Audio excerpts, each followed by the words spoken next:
Bonjour à toutes et à tous. J'ai le plaisir d'avoir Pascal Eichenberger aujourd'hui pour notre podcast hebdomadaire dans lequel on va explorer différents sujets de l'économie, d'innovation et d'entrepreneuriat, notamment une collaboration stratégique entre Microsoft et BlackRock. On parlera également d'OpenAI et comment ça va les impacter.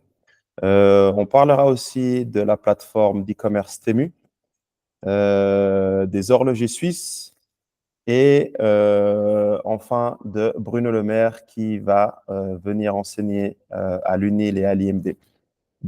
Pour ce faire, j'ai le plaisir d'avoir Pascal Eichenberger. Pascal, j'aimerais commencer par la première news qui est sur Bruno Le Maire. Donc, je pense que tu as dû l'entendre. Ça a pas mal fait couler d'encre. Il y a des bonnes choses, il y a beaucoup de choses négatives. Et Ouais. j'aimerais bien avoir ton input là-dessus. Alors, bonjour à tous. Et merci de m'avoir invité pour ce podcast hebdomadaire, Inès. Je suis vraiment, ça fait longtemps qu'on se connaît et qu'on échange sur plein de sujets. Donc, je suis super content en fait qu'on puisse faire ça de manière publique. C'est intéressant, on vit une époque passionnante. Alors, pour revenir à Bruno Le Maire, bon, moi je le connais pas, je l'ai jamais rencontré. Je peux pas juger la personne, mais par contre, si on regarde ça de manière avec un tout petit peu plus de distance, euh, la première chose, j'ai vu dans beaucoup d'articles en fait une critique acerbe des résultats qu'il aurait amené en tant que ministre de l'économie. Alors bon, la première règle, je trouve, moi j'essaie de l'appliquer, mais je trouve que quand on n'a pas fait un job, donc ministre de l'économie en France, moi c'est pas un job que j'ai pratiqué, c'est un job que je pratiquerai jamais. Euh, J'en ai absolument pas les compétences, mais je veux dire, je sais absolument pas en quoi ça consiste. Donc en fait, de venir poser un jugement sur la qualité de son travail, c'est pas quelque chose que je pense qu'un journaliste ou quelqu'un puisse faire. Maintenant, on peut juger la situation. Si on regarde la situation en Europe, l'Allemagne au niveau économique, c'est pas génial. L'Angleterre, c'est pas génial. La France, ok, c'est pas génial, mais enfin, je suis pas certain que ce soit un résultat qui soit uniquement lié à la France. Il me semble que c'est un petit peu plus l'Europe. Mais enfin bon, bref. Donc sur la performance économique, je pense que à moins d'être géopoliticien ou économiste macro, etc., et d'avoir vraiment des compétences particulières, y a rien à dire. Par contre, une chose en fait qui l'amène à l'université UNIL HEC-IMD, c'est qu'en fait, il a été élu, il a su raconter des histoires, donc du storytelling, d'une manière incroyable. C'est quand même, je sais pas, j'ai eu quelques fois l'occasion d'entendre des politiciens français parler avant ou après des politiciens suisses. On n'est pas dans la même ligue. C'est comme si on a, je sais pas moi, une ligue de football un peu inférieure, et puis tout d'un coup, on a quelqu'un qui joue qui joue pour la Champions League. C'est pas le même sport. Donc, je pense qu'en termes de storytelling, de manière de présenter les choses, il y a beaucoup à apprendre. D'accord? Donc, le fait que un étudiant, il ait la chance de pouvoir avoir accès à une personnalité de ce calibre, moi, je trouve que c'est intéressant. Je trouve ça pas mal. Puis d'autre part, c'est-à-dire, de quel principe, enfin, pourquoi est-ce qu'on prendrait les étudiants pour des gens qui n'ont pas d'esprit critique? Si le professeur Bruno Le Maire propose une théorie économique, enfin, je ne sais pas quel va être le sujet de son cours, mais s'il propose quelque chose, on peut dire bon, bah, voilà, moi j'adhère pas à votre théorie, etc. L'université, c'est pas un endroit où on doit être tendre avec les idées. C'est un endroit où on apprend à avoir un esprit critique.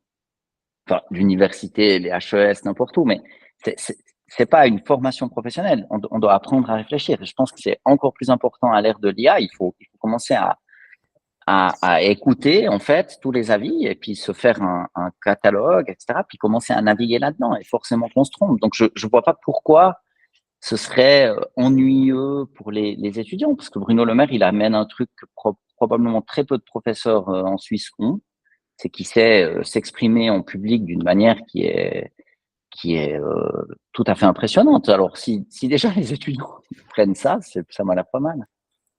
je rebondis là-dessus parce que j'aime beaucoup ton point de vue, tu vois, où tu relativises et tu comptes sur l'esprit critique et les points positifs à amener. C'est vrai que moi, quand j'ai vu cette nouvelle, je me suis dit, c'est quoi ce bordel, quoi, en fait. Hein. Si tu regardes, enfin, ce qu'il laisse derrière, enfin, une dette de plus, je crois, de 3 000 milliards d'euros, et puis tu te dis, Ouais. c'est pas ouf. Après, j'ai eu le temps de repenser la question, notamment en discutant avec toi par rapport à ça. Et c'est vrai que c'est quelque chose que tu vas trouver souvent dans le monde de l'entrepreneuriat, surtout aux États-Unis, où on aime Mhm. bien les fails d'entrepreneurs, en fait. Et que voilà, c'est pas parce que tu traînes une casserole que ça s'est mal passé. Mhm. Si on estime, on est d'accord que ça s'est mal passé pour lui en tant que ministre français. Et ça me fait penser aussi un peu à l'histoire de Sam Altman, donc l'un des fondateurs d'OpenAI, qui lui a démarré avec une startup. Mhm. Il avait levé, je crois, une trentaine de millions qu'il avait craché. Et ça ne l'a pas empêché de devenir Ouais, le CEO de Y Combinator, donc le meilleur accélérateur du monde. Et ensuite d'avoir une super réussite avec c'est ça. OpenAI et ChatGPT. Donc, je te Ouais. rejoins sur ça, mais Et c'est vrai qu'au premier abord, tu te dis, bah, attends, économiquement en Suisse, ça se passe bien, on a des cerveaux, puis là, on nous ramène Mhm. quelqu'un qui entre guillemets, n'a pas fait ses preuves. Mais Bah, honnêtement, je sais pas comment on pourrait juger ça parce qu'encore une fois, en fait, si la situation économique en Angleterre, en Belgique, en Hollande et en Allemagne, elle était florissante, et puis que la France était en train de s'écrouler, bon, on pourrait dire, bon, ben voilà, il y a quelque chose là-dedans. Mais même, moi, je sais pas comment ça fonctionne, je sais pas exactement comment ça fonctionne dans les ministères en France, mais je suis pas sûr que le ministre de l'économie, il arrive et puis qu'il dit, bon, les mecs, on va faire ça, et puis qu'il peut tout imposer. Je suis pas du tout certain. Il arrive, il récupère une situation qui est ce qu'elle est. Enfin, j'entends, c'est un exercice de leadership qui est difficile. Une chose qu'on peut pas savoir, mais on n'aura jamais la réponse. Euh, et encore une fois, moi, je dis pas ça pour défendre Bruno Le Maire. Je me suis même pas intéressé à son action en détail. Donc mais on peut aussi faire l'hypothèse de la bonne foi qu'il a fait ce qu'il a pu, qu'il l'a pas forcément fait mal. Et on ne sait pas. Si d'aventure c'eût été un autre ministre qui avait été en poste, peut-être que ça aurait été bien pire. Donc, si on regarde en fait la dette aux États-Unis, si on regarde l'ambiance en Angleterre ou la situation économique en Allemagne, je veux dire, je sais pas. Je trouve difficile. Et puis l'autre chose, je pense, c'est qu'il y a un trait culturel en France. En fait, en France, on a coupé la tête du roi. Vive le roi. Donc il y a toujours cette idée en fait de l'homme providentiel qui fait réellement la différence. Et puis moi, en tant que Suisse, on est attaché, on a une autre tradition, c'est la subsidiarité. C'est-à-dire qu'on ne croit pas tellement, me semble-t-il, en l'homme providentiel. On a des institutions qui fonctionnent. Il n'y a pas tellement de personnalisation de l'action politique. Il y a toujours cette démocratie directe, le droit d'initiative, le référendum, un aller-retour, les chambres. C'est un système qui est beaucoup plus organique, qui vient beaucoup plus du bas. Et du coup, on a beaucoup moins ce réflexe en Suisse, en fait, de dire, ben voilà, un tel a fait ça. Vous voyez, la politique d'un pays, elle a dépendu d'une personne. Et mon intuition, c'est que je serais très curieux de... Parce que dans un pays comme la France, on pourrait n'avoir pas de chance une fois, puis avoir quelqu'un qui est pas très performant. Ça arrive certainement, voilà. Mais quand même, si on regarde les choses dans le temps long, ça c'est Jean Covici qui dit toujours, il faut regarder les chiffres dans le temps long. Puis si on regarde les choses dans le temps, les chiffres dans le temps long, l'économie de la France dans le temps long, faudrait regarder si un économiste qui nous écoute, il peut peut-être faire l'exercice. Mais est-ce que pendant le moment où il y a eu Bruno Le Maire, ça s'est cassé la figure plus vite? Je suis pas du tout certain. D'accord? Donc, en fait, ça s'inscrit dans une tendance, etc. Puis peut-être qu'il a pris des décisions utiles. C'est ça que c'est l'autre chose, hein. Si on veut juger l'action de quelqu'un, il faudrait la juger 10, 15, 20 ans plus tard. Peut-être qu'en fait, qu'il a pris 3 décisions clés qui vont incroyablement aider l'économie française dans une décennie. J'en sais rien du tout. Peut-être pas. Mais je trouve que de juger les choses à si court terme, c'est en fait condamner les politiques à fonctionner comme des entreprises. Et ce n'est pas une bonne idée. Si on juge les choses comme ça à court terme, ben, c'est très difficile. Encore une fois, moi, je ne fais pas l'apologie de ce monsieur, je ne le connais pas, je n'ai pas étudié son action politique, mais de manière générale, au-delà de ce cas particulier, il faut regarder un tout petit peu l'ensemble dans lequel on est. L'Europe, c'est pas c'est pas un endroit ou une géographie où il se passe des choses extraordinaires en termes d'innovation et de croissance. On est en train d'entrer dans un monde nouveau, multipolaire, etc. Et ben voilà, je pense que tout simplement, on est en train de devenir moins riche et de devoir partager ce pouvoir. On peut aussi le voir comme ça. Puis dans ce contexte, ben, peut-être que l'action d'un ministre en particulier, même s'il est resté longtemps aux affaires, voilà. Et je pense que c'est une expérience qu'il ait réussi, pas réussi, en fait, peu importe. En termes de personnage et de ce qu'il a à transmettre, moi, je pense qu'un étudiant qui a un esprit critique, il va pouvoir tirer les choses. Moi, j'adorerais le voir dans une conférence et pouvoir discuter avec lui. Je pense que c'est quelqu'un d'intéressant. Et encore une fois, quelqu'un d'intéressant, c'est pas quelqu'un avec qui on est d'accord. Il faut rentrer dans un monde où on peut prendre et apprendre de gens avec qui ça ne veut pas dire qu'on est d'accord sur tout, qu'on l'admire, mais il peut y avoir des choses que ce monsieur fait. Quand même, il a été ministre pendant quoi? 7 ans? Enfin, j'entends. Je peux pas croire qu'on soit ministre d'un pays comme la France pendant 7 ans si on n'a pas au moins un certain nombre de talents. Je veux dire, ce mec a du talent, c'est évident. Et je pense qu'en fait, il faut miser en fait sur l'intelligence des masses et des étudiants. Il faut pas les prendre pour des idiots. Ils vont très bien réussir à trier et je suis sûr qu'il y a beaucoup à apprendre. Puis c'est un profil rare. Vous voyez, Ouais, t'es d'accord? C'est pas. Enfin, absolument. j'entends, il y en a pas 150. Donc moi, je trouve que c'est une super nouvelle. Je suis très heureux qu'il soit là. Aucun problème. Peut-être qu'on aura la chance de commenter ça en discutant avec des étudiants de Ouais, l'IMD ou de ouais, ouais. HEC Unil, etc., pour voir comment ça se passe. Mais je te rejoins vraiment où j'ai changé un petit peu de manière de voir les choses sur les key learnings. Enfin, vraiment, Mhm. ce qu'il a pu apprendre, parce que on imagine quand tu as un poste comme ça et que tu restes, je crois, 4 à 7 ans, tu dois forcément apprendre des choses que Ouais. tu peux partager Mhm. avec des étudiants. Ne serait-ce que de raconter ce qu'il a vécu. C'est quand Exact, même passionnant. exact, exact. Les discussions avec les autres pays, mettre en place des Ouais. lois, etc., etc. Donc, je trouve intéressant. Je trouve intéressant et je pense qu'on aura l'occasion de revenir là-dessus. Mhm. Entre toi et moi, on connaît pas mal de gens sur Lausanne qui Ouais. fréquentent ces écoles, donc on aura forcément un Ouais, ouais. retour. Je crois il est rentré en fonction le 23 septembre. Donc D'accord. là, on pourrait déjà imaginer avoir quelques, quelques feedbacks Mhm. d'ici une semaine ou deux. Donc la prochaine news, et c'est quelque chose, je pense, qui nous touche tous. Et on ne pensait pas en entendre parler. Donc les horlogers suisses s'unissent pour alerter les autorités face à la forte hausse des coûts, donc notamment le franc fort, menaçant leur compétitivité et la stabilité de leur industrie. Donc, quand tu vois des grandes marques comme Patek, Audemars, Rolex, entre autres, Mhm. et qui se plaignent par rapport à ces éléments, je trouve ça vaut la peine de s'arrêter un moment et puis d'avoir ton opinion là-dessus. Bon, alors moi, je dois quand même déclarer une espèce de conflit d'intérêt parce que j'ai étudié à l'EPFL en microtechnique. Donc, c'est la branche où on s'intéresse à l'horlogerie et à la mécanique fine. Même si je suis de loin pas un spécialiste, mais j'ai quand même un attachement pour ça.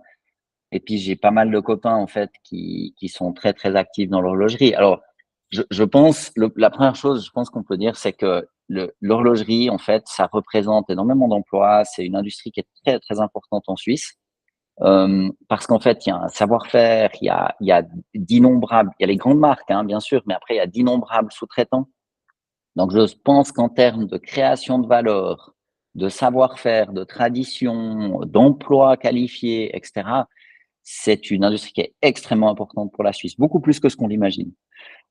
Euh, donc, je ne connais pas leur situation en détail, bien entendu, je suis pas dans cette industrie, mais je pense que les autorités sauront les écouter puis qu'elles auront bien raison. Il faut les aider d'une manière ou d'une autre. Non.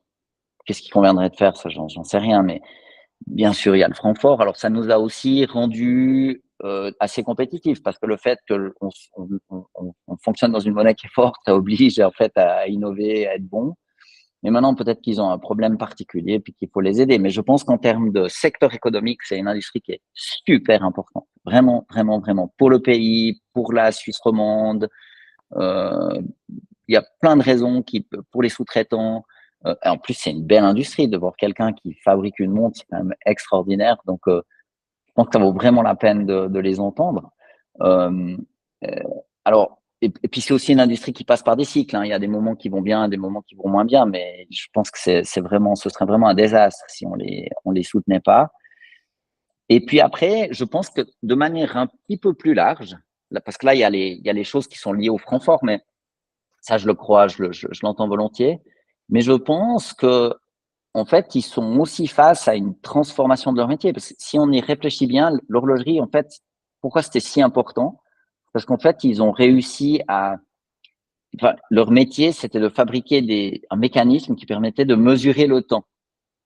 Il y a eu des tas d'applications pour les militaires. Si vous avez des soldats qui se déplacent, puis qu'on dit qu'on va attaquer à 14 heures, ben, il faut que les gens soient là à la même heure. Donc, il y a des enjeux là-dedans. Donc, depuis, évidemment, les moyens de mesure du temps, ils sont passés de la mécanique au quartz à d'autres choses maintenant, mais euh, la mesure du temps, en fait, elle ne requiert plus un mécanisme fabriqué à la main. Donc, en fait, on est passé dans l'industrie du luxe avec des marques comme Rolex, qui est vraiment la plus grande et la plus forte. C'est presque plus une montre, une Rolex, c'est un statut, c'est une manière de se positionner. Donc, qui sont passés dans le luxe, et c'est très bien. Je crois que si on regarde le nombre de mouvements produits, ça a beaucoup diminué, mais ça a grimpé en valeur parce qu'ils se sont positionnés dans le haut de gamme. Bon, ben voilà, il faut les aider. Je pense que le vrai danger, en fait, c'est presque anecdotique, en fait, ce truc du Francfort. Les autorités vont sûrement faire ce qu'il faut, ça va bien se passer, et puis on pourra les aider. Mais euh, je pense que le vrai danger, il est plus lié à Apple et à la digitalisation. Parce que, en fait, ce que fait Apple, c'est qu'ils font des ordinateurs, ils en ont mis un sur notre bureau, ça s'appelle un Mac. Ils en ont mis un dans notre poche, ça s'appelle un iPhone. C'est pas vraiment un téléphone, c'est un ordinateur de poche. Et ils en ont mis une sur notre poignet, c'est une Apple Watch, je ne sais plus quel est le nom maintenant, mais bref.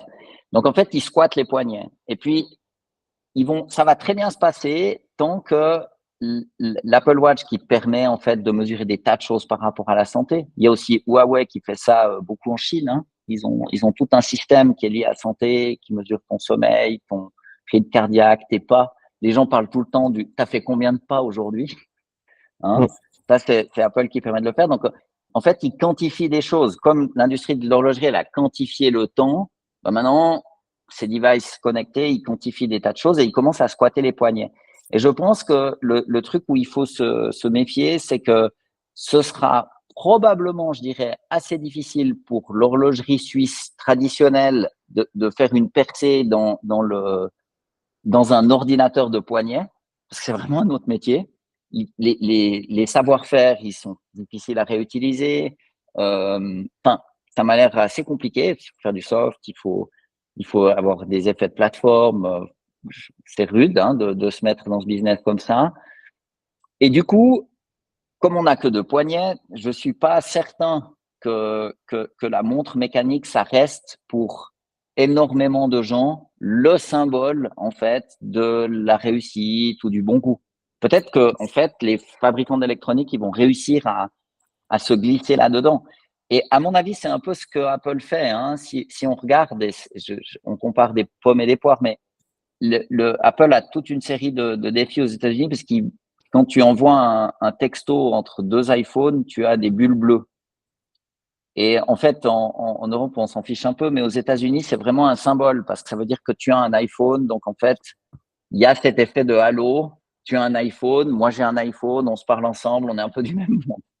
Hein, quand on le dit comme ça, c'est presque ridicule, mais je pense qu'il faut se méfier parce que si Apple a réussi à le faire avec des textos, d'accord, les textos bleus, si ça représente en fait, ça dit quelque chose de toi, euh, si je faisais des montres mécaniques, je me méfierais un peu. J'essaierais vraiment de regarder comment faire en fait pour rester un objet en fait qui permet de se positionner.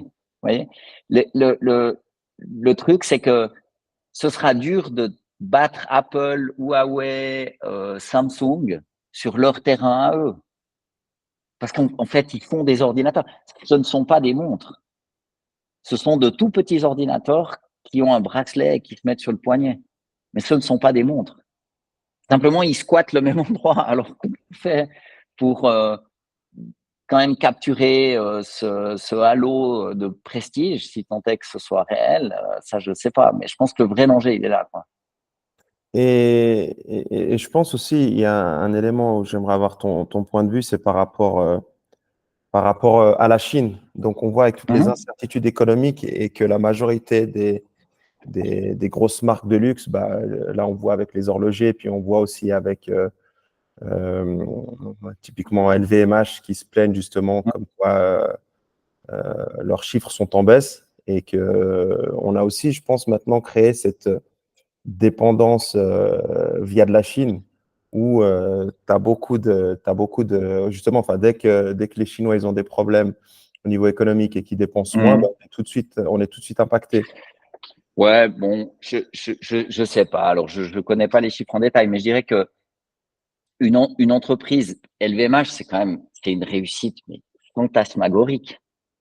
Ce, ce, ce, ce mec est un génie. Enfin, j'entends, c'est extraordinaire ce qu'ils ont fait. Absolument extraordinaire. C'est Arnaud, hein, c'est bien lui. Bernard Arnault, ouais, Ouais, exact. Bernard. Non, mais je veux dire, moi, je peux rien commenter. Ce mec est génial. Euh, il a fait une réussite extraordinaire. Du coup, il a créé enfin, il a réussi à avoir toute une série de marques positionnées dans le luxe qui sont leaders dans le monde, etc., etc.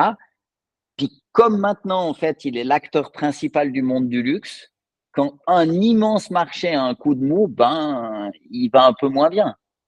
Mais c'est Ouais. un super problème à avoir. Enfin, je sais pas si tu te rends compte. Je veux dire, le mec, il fait un empire du luxe qui est présent partout dans le monde. Donc, du coup, s'il y a une partie de l'économie du monde qui va un peu moins bien, ben, les chiffres baissent. Vu ce qu'il a mis en place, je ne suis pas trop en souci. Ils vont trouver des solutions. Franchement, si on se met à sa place, c'est un super problème à avoir. Je ne dis pas que c'est pas un problème.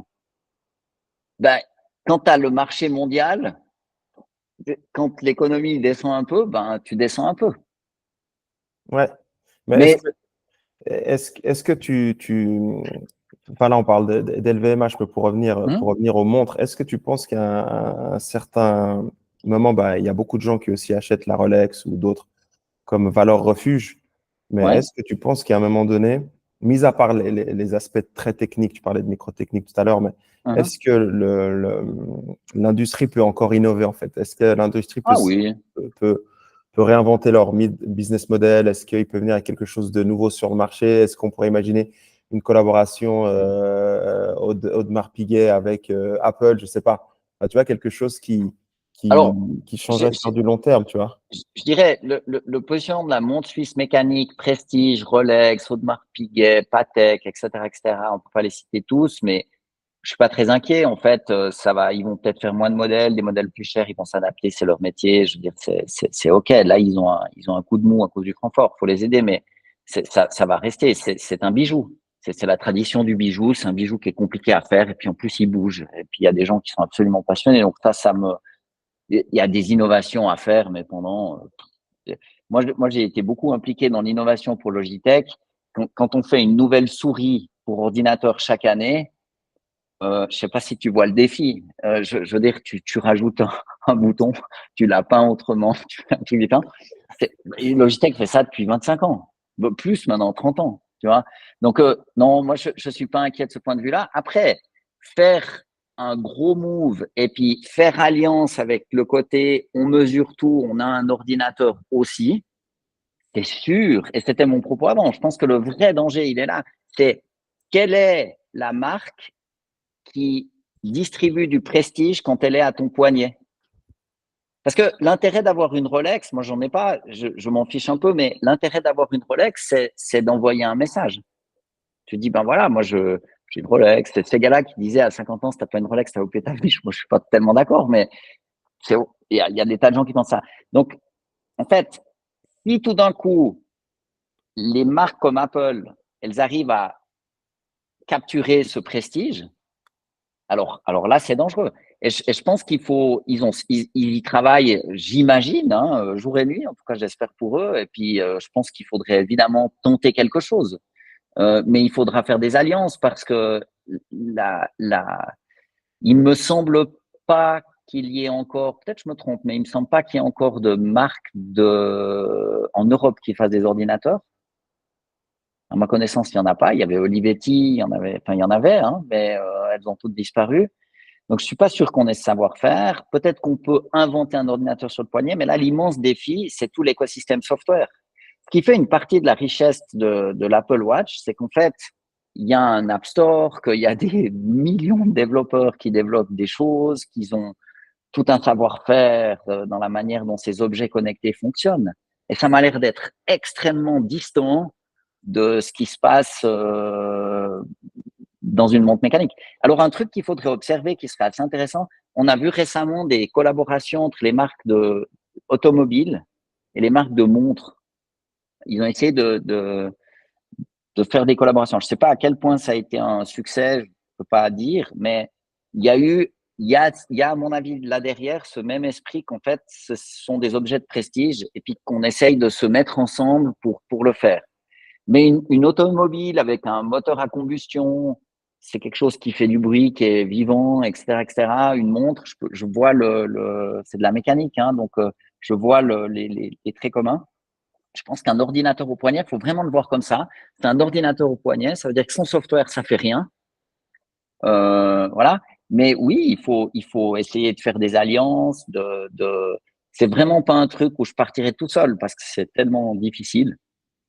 Je regarderai pour la semaine prochaine, mais il me semble que le chiffre d'affaires que fait Apple avec les montres, ça doit être en tout cas du même ordre de grandeur que l'horlogerie suisse, voire même plus grand. Là, c'est le plus grand vendeur de montres au monde, hein. Ils sont Bon, passés. voilà. Ouais. Ouais, c'est Voilà. incroyable. Mais en fait, c'est toujours le même truc, hein. Apple, il raconte une histoire qui est fantastique. Mais ce qui compte, ce sont des ordinateurs. Ils font rien d'autre. Mm. Simplement, ils les mettent sur une table, dans une poche ou sur un poignet. Et la clé dans un ordinateur, c'est bien évidemment la manufacture, il faut le fabriquer, mais c'est le software. Et c'est là, en fait, que c'est dur en Europe, parce qu'on n'est pas des gros leaders dans ce domaine. Donc, tout le côté software, il est hyper important. C'est pas uniquement le fait de faire un chip à basse consommation d'énergie, blablabla.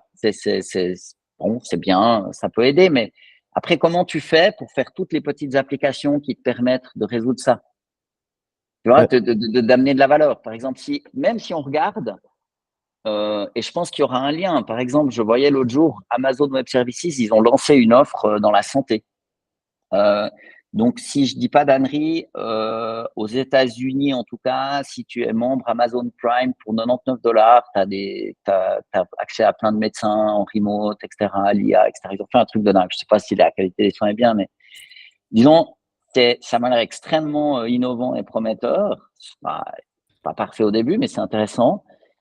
Et puis, bien entendu que si tu as une montre connectée, puis que tu peux mesurer le sommeil, que tu peux mesurer le pouls, etc., la position des gens, le nombre de pas, en fait, tu as une série d'informations sur les patients. Et moi, je me méfie. C'est-à-dire, si on le voit comme un ordinateur qu'on accroche à un poignet, la valeur, elle est dans les applications qui vont venir derrière. Mm. Donc, je pense qu'on pourrait tout à fait faire une montre avec toute une série de capteurs pour mesurer toute une série de choses, mais après, toutes ces datas, il faut en faire quelque chose. Et puis, je veux dire, c'est pas que tu te lèves un matin puis tu fais une application, tu fais un operating system pour une montre comme ça. Ouais, c'est clair. Enfin, Apple, ils font un operating system pour les Mac, pour les iPads, pour les téléphones. Et je parle d'Apple, mais on peut faire le même discours sur Samsung ou sur Huawei. Je veux dire, il faut voir aussi ce qui se passe en Chine, hein. Huawei, ce ne sont pas des C'est rigolo. petits wimpy, hein. Ce sont des... Puis, je veux dire, donc voilà, donc je pense que la clé, c'est de comprendre avec qui s'associer pour pouvoir euh, avoir un objet qui fonctionne de manière satisfaisante. On ne pourra pas se limiter à imiter des aiguilles qui tournent sur un écran, ça va pas le faire. Mm. Et du coup, il faut pouvoir transformer ça pour qu'il y ait une utilité. Parce que les montres, maintenant, c'est un objet de prestige, mais au départ, c'était pour mesurer le temps. Il y avait une vraie raison. Ouais. Les voitures, au départ, c'était pour se déplacer. Puis après, pour monter en gamme, ils ont commencé à dire, ben voilà, si tu as une grosse voiture que tu payes 50 000, 100 000, 200 000 francs, ben, tu es plus prestige. Alors, ce sont de meilleures voitures, mais le retour que tu as quand tu doubles le prix d'une voiture, c'est pas que tu as une voiture 2 fois mieux. Elle est un petit peu mieux, elle va un peu plus vite sur des routes limitées à 50 à l'heure en ville. Bon, je vois pas trop l'intérêt, mais on vend du rêve. Et du coup, comment est-ce qu'on fait pour vendre du rêve quand on fait des ordinateurs au poignet? Ben ça, c'est un vrai défi. Et je pense que les marques, comme les marques de montres suisses, une chose qu'elles connaissent bien, c'est le marketing, comment on fait rêver les gens, comment on raconte une histoire, etc., etc. Et puis ça, c'est un gros projet parce que l'informatique ou les ordinateurs, c'est pas un truc où il y a beaucoup de prestige. C'est plutôt, voilà, ça change toutes les années. Tu jettes, tu reprends, tu jettes, tu reprends. Peut-être qu'ils peuvent inventer quelque chose là-dedans, mais c'est un gros défi, c'est sûr. Il y aurait une innovation que je verrais bien, en fait, par rapport à la sécurité. Tu sais, maintenant, il y a de plus en plus de vols à l'arraché de montres, tu vois, Ok. notamment à Londres, à Genève. Il y en a eu aussi un gars qui était en voiture, il s'est fait arracher sa Rolex au poignet et tout. Donc, Mhm. il y aurait peut-être quelque chose à creuser de ce côté, un mix entre, tu parlais de mécanique et aussi technologique, justement. Mhm. Dans le fait je sais pas, il y aurait peut-être quelque chose à creuser ou sur Ouais, lequel ils sont en train de bosser. je pense que, mais j'imagine j'espère qu'ils le font. Mais je pense que des grands horlogers, en fait, il faut vraiment qu'ils innovent. Ça, il n'y a absolument pas de problème. Mais quand on innove dans un domaine où on n'a pas d'assets, où on n'a pas de compétences particulières, et là, le problème, c'est pas de faire un ordinateur, c'est le software derrière. Mm. Je veux dire, c'est tout sauf simple. Donc là, il y a un gros défi. Ça me semble être un autre métier, mais ce qu'ont les horlogers, c'est l'aspect prestige, etc., etc. Et oui, peut-être c'est la sécurité, peut-être qu'il y a d'autres choses. C'est sûr, en fait, il y a que en le faisant qu'ils y arriveront. Il y a pas d'autre chemin. Pour rebondir sur l'aspect compétitivité, c'est vrai que ça touche pas forcément l'horlogerie, hein, mais on voit beaucoup tu parlais d'Amazon notamment, et là j'aimerais Mhm. parler de Temu ou Temu, selon comment on le Ouais, prononce, qui est sous enquête en Suisse pour concurrence déloyale, et ouais. ils ont dû envoyer des représentants ici pour justement pour en discuter. Et Mhm. qu'est-ce que tu en penses justement de cette concurrence déloyale où Ben, ces boîtes, je pense que je ne sais même pas s'ils font de l'argent des fois. Enfin, s'ils font de l'argent, s'ils arrivent à alors, faire un bénéfice. moi j'ai entendu dire qu'ils subventionnent en fait ces shipments, hein, puis qu'ils perdaient volontiers de l'argent. Mais ça, ben voilà, il y a des entreprises. Amazon au départ, ils ont vendu que des livres. Ouais, Et en fait, ils ont subventionné cette chose, le fait de vendre des livres en ligne pour tuer le marché et puis le récupérer. Euh, si on observe un peu les choses, bon, moi je suis pas du tout un fan de Temu ou Temu. C'est pas du tout mon. Bon, je le fais pas, j'ai jamais rien commandé chez eux, ça m'intéresse pas. Euh, j'ai brièvement regardé ce matin, il y avait une veste de ski imperméable et anti-vent pour 18,95. mhm, Bon, quand on te vend une veste de ski à 18 francs, il y a un truc, c'est clair, pas c'est clair. possible. Donc, moi, je dirais, il y a plusieurs chapitres, mais Euh, bien entendu que ça a l'odeur d'une arnaque, le goût d'une arnaque, l'allure d'une arnaque. Bon, ça a bien l'air d'être une arnaque. Maintenant, est-ce que c'est de la concurrence déloyale? J'en sais rien. Les autorisés suisses vont faire le job. Ce sont des gens sérieux. Ils vont regarder ça. Je pense qu'il faut. De nouveau, moi, je suis quand même assez fan de faire confiance aux gens et puis de faire confiance à leur esprit critique. C'est un monde où, en fait, typiquement, je fais juste un détour, mais Aux États-Unis, il y avait eu ce fameux procès où quelqu'un avait pris un café chez McDonald's, il s'était brûlé la langue, il leur a fait un procès, puis il a gagné beaucoup d'argent. Alors, là, à mon avis, il faut utiliser une méthode plus simple. Le café, c'est chaud. Contrôler avant de le boire. Ce serait absurde, en fait, de faire des procès parce que le café est chaud. Et si on laisse les choses, une espèce de juridicisation, je sais pas quel est le mot, de rendre tout juridique, ça rend la vie intenable parce qu'en fait, tu auras une étiquette qui fera 50 centimètres sur ton café pour t'expliquer qu'il est chaud. De toute manière, je sais pas si nos auditeurs ont, la dernière fois qu'ils ont acheté un grille-pain ou un ordinateur, il y a toujours des séries de conformité, des numéros d'approval, EU, US, etc., etc. Personne ne regarde ça. Alors, j'y crois peu. Moi, je crois beaucoup au bon sens. En fait, une société qui se réinvente et puis qui est saine, en fait, il faut qu'elle ait un tout petit peu confiance dans les gens. Maintenant, peut-être, ça, moi, je sais pas, peut-être qu'en fait, il y a un aspect de publicité mensongère, qu'il y a de réelles arnaques. J'en doute un peu, mais si l'arnaque, c'est vous achetez une veste de ski pour 18 francs, puis en fait, elle tient pas la route, alors là, c'est la personne qui a acheté qui est en faute. Ça tient pas la route. Il faut utiliser sa raison. Il y a forcément un catch à quelque part. Je pense que ça doit être surtout lié à leur stratégie de pricing, tu vois. Je crois qu'ils sont Ouais. assez adeptes du loss leader où justement ils vont vendre à perte sur certains produits pour en faire plus. Et c'est là où tu te dis que s'ils continuent comme ça pendant des années, bah, tu n'as plus de commerce, tu n'as plus de business en Suisse notamment, tu vois. Moi, j'y crois pas parce que j'y crois pas parce que je veux dire, je sais pas. Prenons un exemple. C'est l'hiver, ben voilà, là, il pleut depuis une semaine, c'est l'hiver, t'as froid, tu dois aller t'acheter une veste ou un pull. Ok, admettons que tu te dises, bon, ben, Temu, c'est génial, j'ai 10 pulls pour 10 francs. Des pulls c'est comment la laine haut de gamme, là? C'est pas, enfin, des super pulls en laine, un truc de dingue. 10 pulls pour 10 francs. Ok. Tu les commandes. Bon, ben, si c'est comme dans la vérité, si je mens, si ça se trouve, ils ont pas la bonne taille, c'était en millimètres et pas en centimètres, tu vois, voilà. Tu te fais avoir une fois. Admettons qu'ils aient la bonne taille. Je suis pas un spécialiste, mais je peux m'imaginer que si tu les laves une fois, tu as des habits de poupée parce qu'ils ont tellement rétréci, ça tient simplement pas la route. Alors, il y a deux scénarios. Peut-être que pour certains produits, ils sont en train d'acheter le marché. Est-ce que, alors c'est du dumping, etc. Est-ce qu'on empêche une société privée de faire du dumping?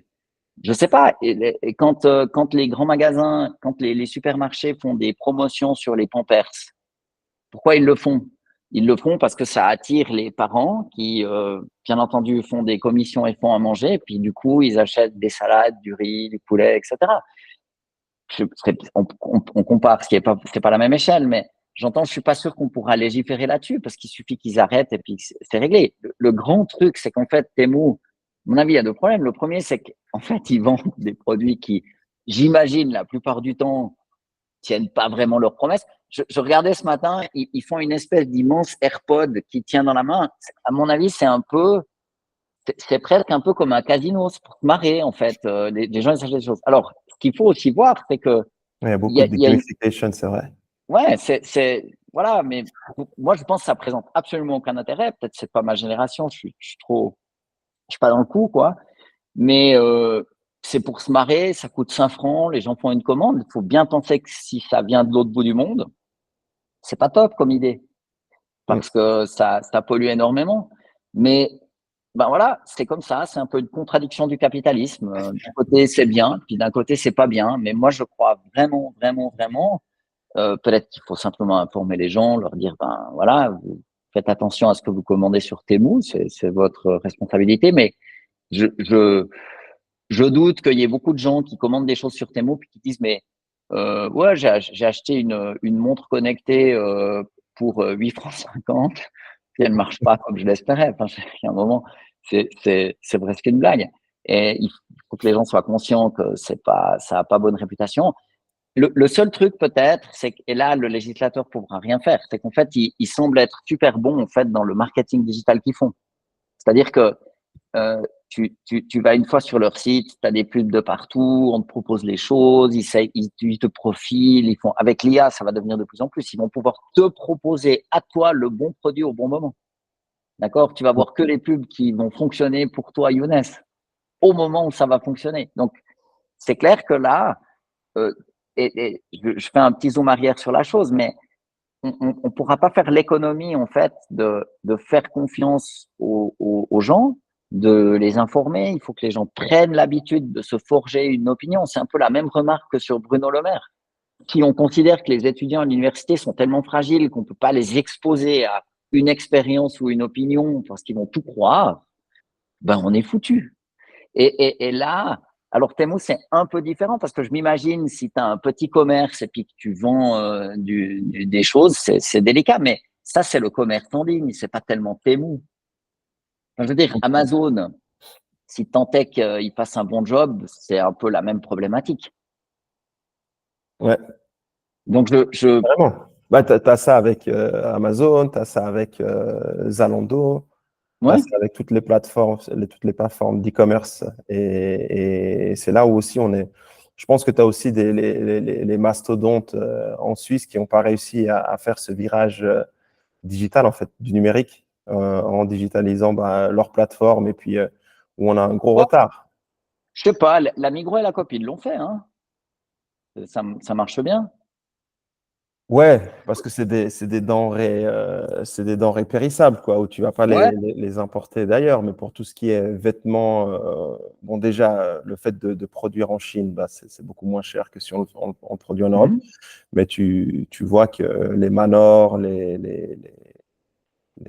comment dire, ouais, enfin, sans citer d'autres grosses Mhm. structures où ils ont vraiment de la peine avec la technologie, quoi. Mais je sais pas. Moi, je connais pas du tout les chiffres de Manor, par exemple, mais j'affirmerais pas comme ça qu'ils sont en train de perdre des parts de marché, parce que l'expérience du magasin Manor, elle est quand même sympa. D'ailleurs, ils sont plutôt dans le haut de gamme. Ils ont les produits Apple, etc., etc. Maintenant, je crois qu'ils travaillent avec la Fnac. Enfin, ils ont l'air assez intelligents dans leur manière de faire ça. Puis ils vendent en fait une expérience où le fait d'y aller physiquement, ça fait sens. Mm. Euh, c'est pas Bah, mal. Puis ils ont un site en ligne. Moi, j'ai acheté des duvets chez Manor parce qu'il y a tout le temps des promotions. Super. mm. Bah, ce Je sais ce pas. qui marche le plus, apparemment chez eux, hein, chez Manor, après, j'ai pas d'insight plus que ça, mais ce qui marche le plus, c'est tout ce qui est food, donc tout Ok. ce qui est au rez-de-chaussée, enfin Manor à Genève.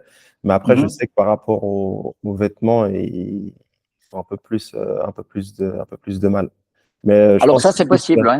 c'est plus dans leur positionnement. Quand tu vas chez Manor, tu Ouais, penses ouais. à quoi? Est-ce que c'est du bas de gamme, moyenne gamme ou enfin, je pense que c'est là Ouais, où le positionnement ouais. il est pas Mais, forcément clair. mais tu peux pas monter une marque et un business comme Manor sans avoir du talent. Je veux dire, Exact. Ah oui, bah oui. les mecs, ils sont forts, c'est évident. Donc, je peux bien m'imaginer qu'ils ont identifié le problème. Si tant est qu'il y en a un avec les habits, il est peut-être plus difficile que dans d'autres domaines. Parce qu'évidemment, c'est pas périssable comme le food, etc. Mais qu'est-ce qui les empêche d'inventer un concept? Ou par exemple, tu irais dans le magasin à l'étage des habits Manor, ils prennent des marques un peu plus haut de gamme, tu fais les essayages, tu as toutes les pointures, toutes les couleurs, enfin toutes les pointures, toutes les tailles, toutes les couleurs, puis après, ça vient en ligne. Tu vois, Ouais. une espèce de cabine d'essayage géant. J'en sais rien, peut-être c'est pas une bonne idée, qu'ils ont déjà essayé et que ça fonctionne pas, mais je veux dire, ils sont pas là où ils sont pour rien. Ils connaissent leur métier et c'est pas dramatique. Moi, je crois pas. Je crois que la digitalisation, ça amène quand même énormément de choses. Maintenant, ce qu'il faut entendre, c'est qu'évidemment, si tu es un petit commerçant et puis qu'en fait, tu vois qu'il y a plus il y a plus personne qui vient chez toi, c'est dur. Du point de vue de cet individu qui a peut-être racheté un business, il a payé un pas de porte pour racheter une boutique de jeans ou je sais pas, quelque chose comme ça. Tout d'un coup, il y a plus de clients parce que tout le monde achète chez Temu ou en ligne chez Zalando.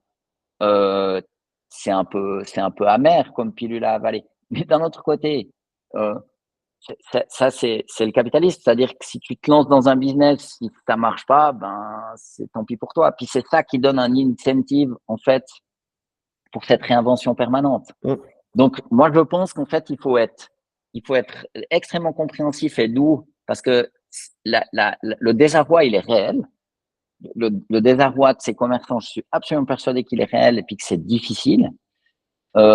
Mais et je ne sais pas du tout quel chemin ça va prendre, mais l'économie, elle peut pas fonctionner en disant bon ben voilà, maintenant il y a la possibilité de faire des ventes en ligne, c'est top, ça intéresse beaucoup de gens. Alors on va arrêter ça. Ce serait un petit peu comme d'arrêter l'automobile parce qu'on aime bien avoir beaucoup de chevaux. Je veux dire, à New York, avant l'arrivée de l'automobile, la crainte principale, c'était le crottin de cheval. Qu'à la vie, avec le nombre de chevaux etc., ça faisait. C'était un problème logistique physique. Il y avait trop de crottins. Donc, toutes les époques ont leurs problèmes, elles ont leurs peurs, mais ce qu'on peut jamais faire, c'est dire aux gens qui vivent cette transition, non, vous ne souffrez pas, non, c'est pas dur. C'est dur quand on a une échoppe, un magasin de skateboard ou que sais-je. Et en fait, il faut les aider à ce qu'ils se réinventent. En Suisse, il y a des frameworks, enfin des soutiens comme Lafitte, Platine, etc., etc. Il y a plein d'organisations en fait qui aident à cette réinvention. Et je pense qu'en fait c'est ça qu'il faut les encourager à faire.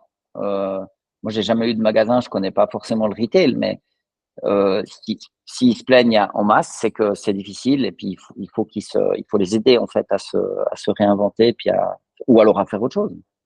Ce qui avec l'IA dans les bureaux va bien arriver, donc il faut essayer d'être dans la réinvention puis dans le mieux, mais pas dire aux gens non, vous souffrez pas, c'est facile. Ouais. Ça va pas. Ça me fait une transition sur le prochain sujet. Donc, Mhm, il y a quelques chiffres qui sont sortis sur les revenus par employé des boîtes tech. mhm, Et c'est complètement hallucinant de voir ce qu'un employé, entre guillemets, mhm, génère. Et puis là, on a des chiffres assez intéressants qu'on pourra partager avec tout le monde, mais ça va de Craigslist à Netflix, Microsoft, OnlyFans, où on voit des chiffres astronomiques. Et là, tu vois qu'eux, mhm. ils ont pas raté le virage de la digitalisation et les Ouais, opportunités qu'il y a dans la tech. ouais. Et on en parlera en fin de ce podcast, mais c'est là où tu vois que ce qui est un peu dommage en Suisse, où on a raté un peu ce développement de produits en B2C, où on est très bon en B2B, enfin très bon. Mhm. On est bon en B2B, mais pas forcément bon en B2C. Mais avant de parler voilà, de la Suisse spécifiquement, est-ce que tu as quelques commentaires là-dessus, sur ces Bah, chiffres vraiment peut-être impressionnants? pour juste briefer les auditeurs, en fait, Mm. un, un des, un des chiffres qu'on peut utiliser en fait pour examiner les entreprises, c'est une manière de les décrire, c'est toujours imparfait, c'est toujours partiel, mais c'est de voir quel est le chiffre d'affaires, donc les sous qui sont facturés, c'est pas la marge, hein, c'est le chiffre d'affaires, le revenu, par employé. Donc, si vous avez 1 million de chiffre d'affaires par employé, si vous êtes seul, vous faites 1 million. Si vous êtes 100, vous faites 100 millions de chiffre d'affaires. Voilà, ça c'est ce que ce chiffre il fait. Et si on regarde en fait des entreprises comme Microsoft qui sont pas, c'est pas Microsoft, c'est pas les damnés de la terre, c'est quand même une belle boîte. Hein, on peut dire que c'est profitable. On peut dire, je crois de mémoire, ils sont à peu près à 1,1 million par employé. Exact. Ouais. C'est déjà costaud, hein, parce que juste pour décrypter ça pour les auditeurs, donc si vous avez une entreprise comme Microsoft, ils font 1,1 million par employé. On dit 1 million pour simplifier. Mettons que l'employé de chez Microsoft, il soit super bien payé, tout va bien. On va dire qu'il coûte à Microsoft, salaire, locaux compris, à peu près 200 000. Hein. Il reste 800 000 francs par employé à répartir en profit ou pour payer des infrastructures. C'est quand même pas mal. Et ce qui est complètement ahurissant, c'est que si on regarde Craigslist, ils sont à quoi? 13, c'est ça? 13, ouais. Presque 14. 13, 13 14. millions OK. 880 000, ouais. Donc Craigslist, c'est quoi? Craigslist, c'est le bottin, les pages jaunes, hein, et les petites annonces. Le site est absolument génial. C'est vraiment un site. Moi, j'adore Craigslist. Ce sont les pages blanches. et les petites annonces. Non, mais c'est une dinguerie, ce truc. Et en fait, c'est un modèle qui scale. En fait, c'est un modèle complètement digital. Je ne sais pas exactement combien ils sont. Alors, on peut bien s'imaginer que si tu génères 14 millions de revenus, donc de chiffre d'affaires par employé, ce truc, mais c'est un puits de pétrole. Ils sont C'est un puits 50 de en pétrole. plus. Donc, ils Ouais, sont à peu 50. Non, mais près à 700 millions de c'est revenus en c'est 2023. absolument dingue. C'est 50 complètement employés. absurde. C'est un autre chiffre qu'on a glané maintenant avec les mésaventures qu'il a vécues. C'est le patron de Telegram qui disait qu'ils étaient 30. Ouais, Alors, bon, ils doivent avoir des consultants ici et là, c'est peut-être un peu plus. Mais imaginons que le chiffre soit 30 employés, il doit y avoir des externes. Mais mettons qu'ils sont entre 30 et 50. Ils ont grosso modo 1 milliard de clients. Je veux dire, il faut digérer le chiffre. Hein. 1 milliard, c'est 1000 millions. Donc, mettons qu'ils sont 30, ils ont 1000 millions de clients. Ça, c'est une vraie société digitalisée, une entreprise digitalisée. Et c'est ça l'immense, puis le message, je crois, il est là, c'est que on parlait des montres mécaniques, si tu fabriques des montres, tu peux pas avoir des ratios comme ça, c'est juste impossible. exact. Parce qu'il faut que ce soit l'économie matérielle, le digital. Mais Craigslist, c'est possible. Et puis, si on avait discuté, si maintenant on disait, bon, ben, viens, on va lancer un business, est-ce qu'on se lancerait dans les petites annonces ou le bottin téléphonique? Waouh, hey Younes, il y a Internet qui arrive, viens, on va faire un bottin téléphone, on va faire les pages blanches digitales. C'est pas très excitant, quoi. Tu veux faire des choses comme du vidéo call, tu veux faire Zoom, tu veux faire Apple, tu veux faire des ordinateurs, mais remplacer les pages blanches, c'est pas génial. Et là, le message pour les gens que ça intéresse, les auditeurs et spécialement les jeunes, c'est qu'en fait, il faut pas qu'ils aient peur. En fait, la barrière d'entrée pour faire des nouvelles entreprises, elle a beaucoup baissé. Qu'on peut capturer une niche, une petite niche, et puis que ça peut être un business très profitable. Donc, il y a aussi un message d'espoir là derrière, c'est qu'en fait, il y a beaucoup de domaines où jusqu'à il y a quelques années, il fallait 50, 100, 1000, 10 000, 100 000 personnes pour pouvoir monter une boîte. Parce qu'il fallait des ressources de dingue, etc. Mais maintenant, avec l'arrivée de l'IA, c'est beaucoup plus facile de programmer. Je pense qu'en fait, le futur de l'entreprise, pour les entreprises qui sont dans l'économie de la connaissance, donc pas si vous fabriquez des chaises, mais si on fabrique de l'intangible, comme Craigslist, en fait, ils mettent en lien quelqu'un qui veut, je sais pas moi, vendre 3 chaises et puis quelqu'un qui veut acheter 3 chaises. Et puis, ils font la connexion. Et en fait, dans l'immatériel, en fait, on peut se lancer comme ça en étant peu nombreux. Telegram, 30 personnes, 1 milliard de clients, c'est ahurissant. Je veux dire, c'est absolument ahurissant. Donc, en fait, moi, j'avais écrit un article avec Xavier Comtesse dont le titre, si je sais plus quel était, enfin, il me semble que le titre était Ich AG, moi, société anonyme. Et je pense que c'est enfin, on tire le trait pour bien expliquer le phénomène, mais en fait, ça veut dire que la taille des entreprises dans l'économie de la connaissance, elle est minuscule. Ça veut dire que ce sont très peu d'emplois, mais c'est pas forcément une mauvaise nouvelle. Ça veut dire qu'il pourrait y avoir beaucoup de gens qui peuvent avoir une entreprise qui emploie quelques personnes et qui pourront très confortablement en vivre. Ça va devenir extrêmement dynamique. Enfin, ça l'est déjà, hein, mais je suis pas spécialement inquiet par cette chose-là. Ça va simplement changer un peu la forme des entreprises. Alors après, on peut prendre des exemples. Si tu fabriques des médicaments, ben, je veux dire, il faut quand même les fabriquer. Il faut les mettre dans des tablettes, il faut les envoyer dans des pharmacies. Tu pourras pas faire ça à 30.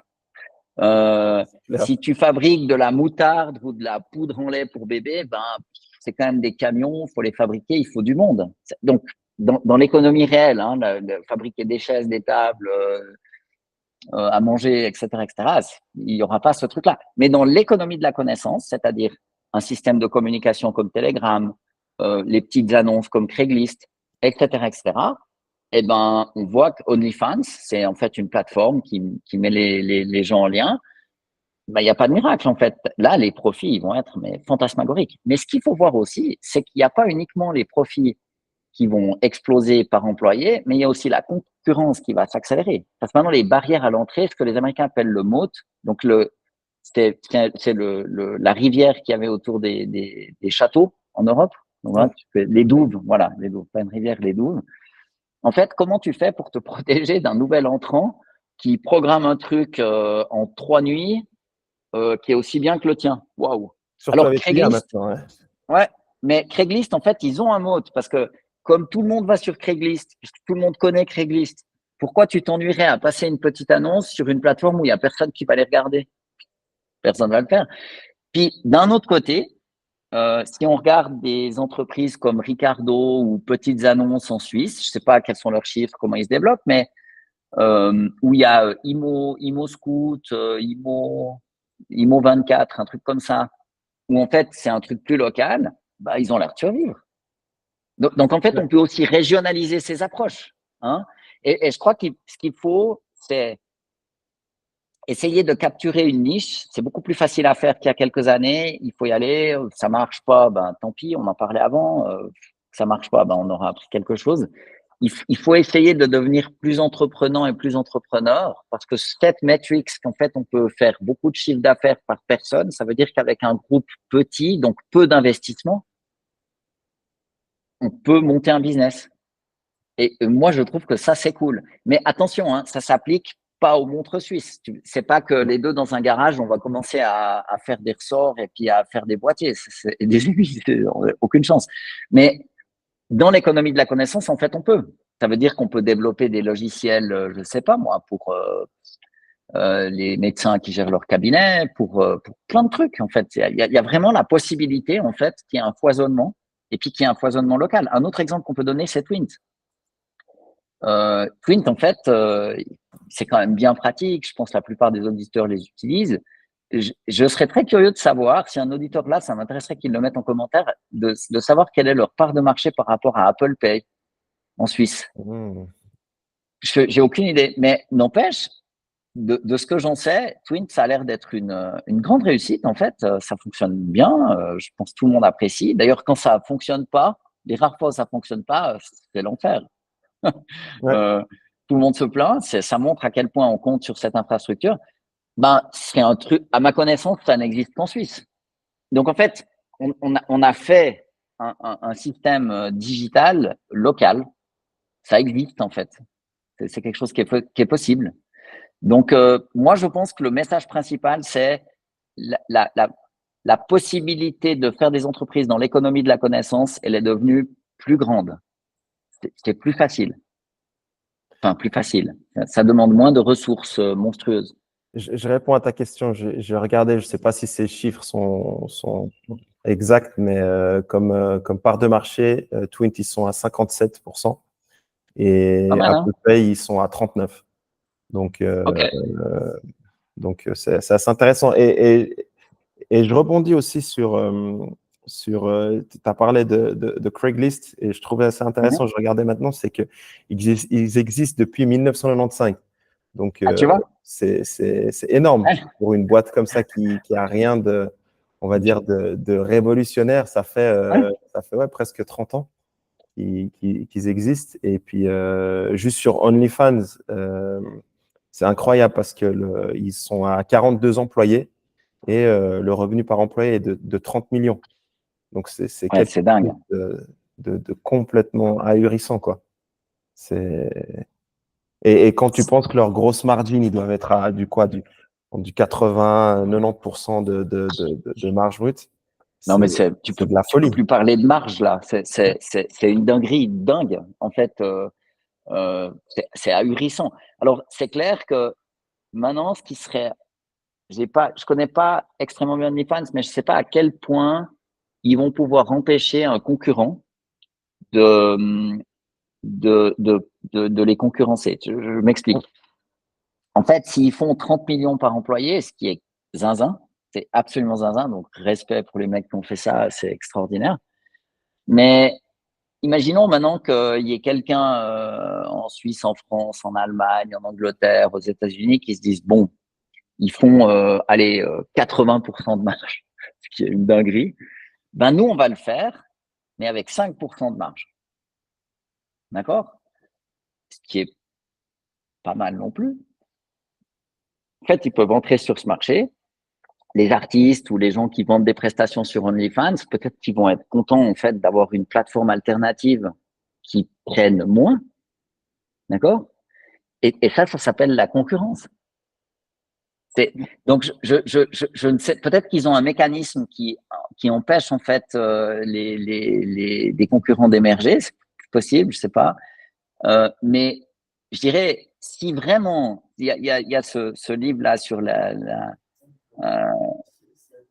la stratégie bleue ou rouge en fonction du fait que c'est sexy, mais si OnlyFans, ils font 30 millions par employé et puis que c'est une plateforme d'intermédiation entre un besoin, enfin une offre et un besoin, je veux dire, il doit y avoir des mecs de partout sur la planète qui préparent des concurrents. C'est certain. Ouais. Et ça m'a pas l'air d'être hyper difficile à répliquer. Bah, ce Comme, qui va leur arriver, c'est qu'ils auront des concurrents, la marge va baisser, etc. Bienvenue comme, dans le vrai monde. comme tu disais, je pense que et tu vois un peu dans toutes ces plateformes hein, que ça va de LinkedIn à Instagram, etc. C'est vraiment le network effect en fait qui va être leur stratégie de défense.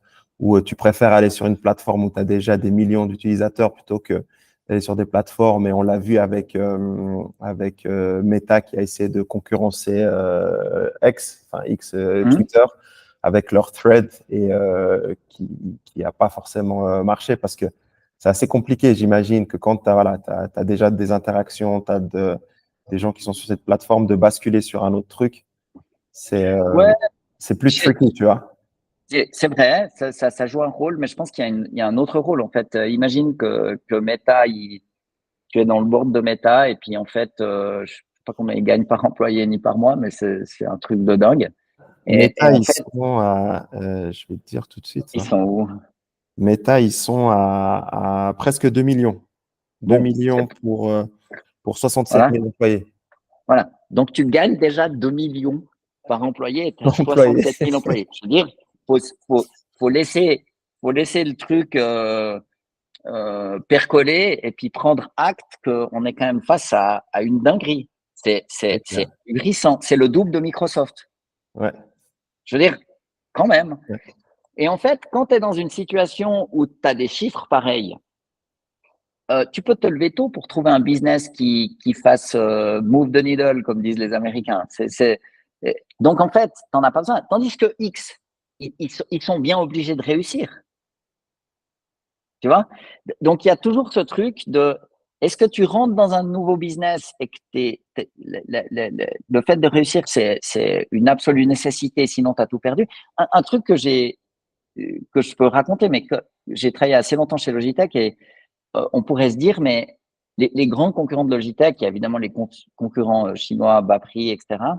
Et puis, il y a Microsoft. C'est quand tu te bats contre Microsoft, il faut quand même, je veux dire, ils ont des moyens, ils sont forts, ils font pas que des bêtises.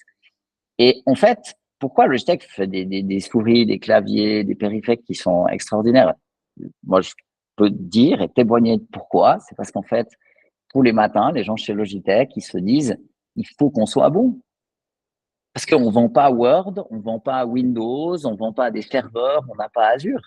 Donc, ils sont obligés d'être bons pour faire des périphériques. Et quand tu es obligé d'être fort, ben, tu travailles un peu plus, tu travailles un peu mieux, tu travailles un peu plus vite. Donc, eux, chez Logitech, les gens, ils comprennent bien qu'en fait, la qualité des produits, elle est décisive. Et ben, du coup, ils font des super produits. Enfin, je pas les encenser comme ça, mais quand même, c'est la vérité. Et, euh, et du coup, ils ont une vraie raison qui les garde éveillés et qui les garde en alerte. Quand tu es chez Meta, puis que tu as Facebook, Instagram, nanani, nanana, puis que tu gagnes 2 millions par employé, puis que tu as 67 000 employés, je veux dire, c'est tellement irréel que tu peux essayer de faire pousser n'importe quel nouveau business. C'est pour ça qu'ils les achètent d'ailleurs. Que Ouais. interne, tu peux pas. Il y a trop de sous. Ça fait trop de milliards. Puis quelle que soit l'initiative qui vienne, puis oups, bon, on n'a rien vu. C'est trop difficile. Tu peux pas avoir le mind share. Il y a un moment où ça fonctionne plus. Il y a plein Tu le vois d'exemples. avec Hein, dans Google, hein. l'histoire. Tu le vois avec Ouais, Google qui peine à innover parce qu'ils sont plus dans la nécessité d'innover, comme tu le dis. ouais. Bon, Google, moi, je suis assez fan. On verra, hein, mais disons, je suis assez, ça fait assez longtemps que je suis dans le business de la tech pour savoir qu'avant Google, il y avait Yahoo, qu'avant Yahoo, il y avait AltaVista. Enfin, je veux dire, il y en a eu des tas.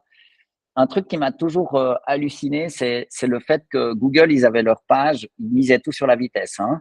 Il y avait que la barre de recherche, c'était tout. Puis Yahoo, ils avaient, et ils ont toujours, une homepage où il y a plein de petites annonces, les sports, la finance, les news, etc., la politique, etc., etc. Et une barre de recherche. Ben, Yahoo, ils ont eu Google sous le nez depuis le début. Ben, ils ont toujours leur même page. Ils n'ont ils ont pas bougé. voulu. Je crois que même l'histoire, c'était que à la base, les deux, Sergey et Hein? Larry Page, ils voulaient revendre à Google, à Yahoo pour 1 million Ouais. et un truc comme ça. Puis Yahoo, ils ont refusé, quoi. Mais d'ailleurs, c'est je sais plus comment elle s'appelle, mais c'est une exec de Google qui est partie chez Yahoo, une femme incroyable. Elle a essayé de retourner le truc. C'est pas si facile Non. de retourner une entreprise, de lui faire changer de modèle économique, d'innover. Enfin, je veux dire, les gens qui ont essayé de le faire, ils savent que c'est difficile. Et on croit toujours en fait qu'il suffit d'avoir la bonne idée, qu'on a une grande entreprise, puis qu'en fait elle va prendre un virage à 90 degrés, puis tout va bien se passer. C'est pas vrai. Et souvent, ce qui détermine le fait, c'était Guerrino De Luca, l'ancien patron de Logitech, il avait dit un jour, les entreprises ne changent pas, et si elles changent, it's a near-death experience. Ça veut dire, souvent les entreprises, elles ont du mal à changer. C'est beaucoup trop, c'est très très difficile. Puis si elles le font, c'est que vraiment elles ont de l'eau, mais jusque sous le nez et qu'elles s'en sortent juste. Donc c'est pas si simple. Je ne suis pas sûr que ce soit méga dramatique parce qu'en fait, bon voilà, il y a une manière de faire. On peut voir une entreprise comme une espèce de manière de faire. Avec elle disparaît, ben, il y en a une autre qui va prendre sa place. Ce qu'il faut voir maintenant dans l'économie, alors surtout dans l'économie de la connaissance, ce qui est compliqué, c'est qu'en fait, tu peux avoir des emplois qui changent de pays comme ça. Ouais. Donc c'est super dynamique. Et puis ça, pour les gens, hein, l'économie, en gros, elle va s'en sortir, mais pour les gens, les humains, en fait, ça, c'est difficile parce que tu peux pas te relocaliser comme ça toutes les 5 minutes. On a un corps, on vit à un endroit. Donc, je pense qu'il faut pas avoir peur de ce dynamisme. Et moi, je trouve l'exemple de Twint. Pour être sincère, moi, j'aurais pas misé un centime sur le. Je me serais dit, mais non, mais Apple va tout manger. Eh ben non. En fait, Twint, ils ont super bien joué leur coup. Je sais pas ce qui a fait la différence, mais ils se sont super bien implantés. Ça marche ultra bien. C'est vraiment génial. Comme quoi, en fait, c'est possible de localement faire quelque chose qui fonctionne. Ça donne espoir.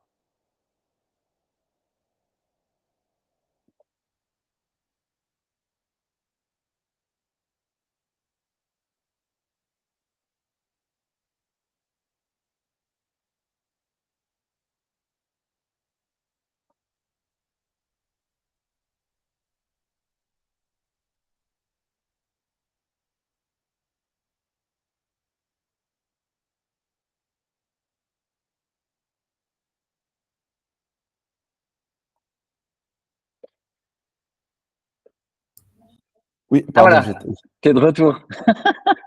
donc, je disais sans transition. Donc, Hein. Microsoft et BlackRock qui s'allient pour lever 100 milliards pour renforcer leur position dans Ouais. l'IA. Il y a OpenAI aussi qui est en train de lever, je crois, 6 milliards pour Mhm. une valeur de 150 milliards. Donc, il y a pas mal de choses qui se passent dans l'intelligence artificielle. On voit que c'est vraiment pas juste un buzzword ou une tendance, mais que ça va changer le monde, ça va changer les Ouais. vies. Et je crois que c'était Mark Andreessen qui disait l'IA est en train de manger le monde, quoi. Et on Ouais, y est. c'est sûr. Alors, on y est. Hein. Je pense que peut-être un commentaire là-dessus avant de parler de BlackRock et puis de Microsoft, mais ce qu'il faut voir, c'est que, OK, Internet, le web, ça met en place une infrastructure qui permet de faire circuler les informations, etc., etc. Ensuite, on a le mobile qui, en fait, donne une manière de communiquer aux poches, aux individus. On sait où ils sont, on peut les appeler tout le temps, ils sont tout le temps connectés à ce grand réseau qu'on a construit avec Internet, cette prolongation avec le mobile, les téléphones portables, les smartphones. Et puis maintenant, l'IA qui est de nature en fait différente, parce qu'en fait, la grosse percée, parce qu'ils ont fait des progrès de dingue, c'est qu'en fait, ils ont réussi à attraper le langage, ce qui est pas rien. Moi, pendant longtemps, on m'a dit, qui nous différencie des animaux, etc., c'est le langage. Et d'ailleurs, dans la société, quelqu'un qui s'exprime avec aisance, qui a du verbe, qui a du bagot, qui a un vocabulaire riche, il va être considéré un peu mieux parce qu'on trouve que c'est quand même une marque, soit d'intelligence, soit surtout d'éducation et de classe sociale. Alors maintenant, évidemment que ça énerve parce que d'avoir un LLM qu'on peut downloader sur son Mac et faire tourner localement, qui connaît des mots que nous on connaît pas, qui parle 100 langues, qui fait les traductions, c'est quand même c'est une oufrie de dingue. Donc je pense que l'IA c'est pas du tout une mode.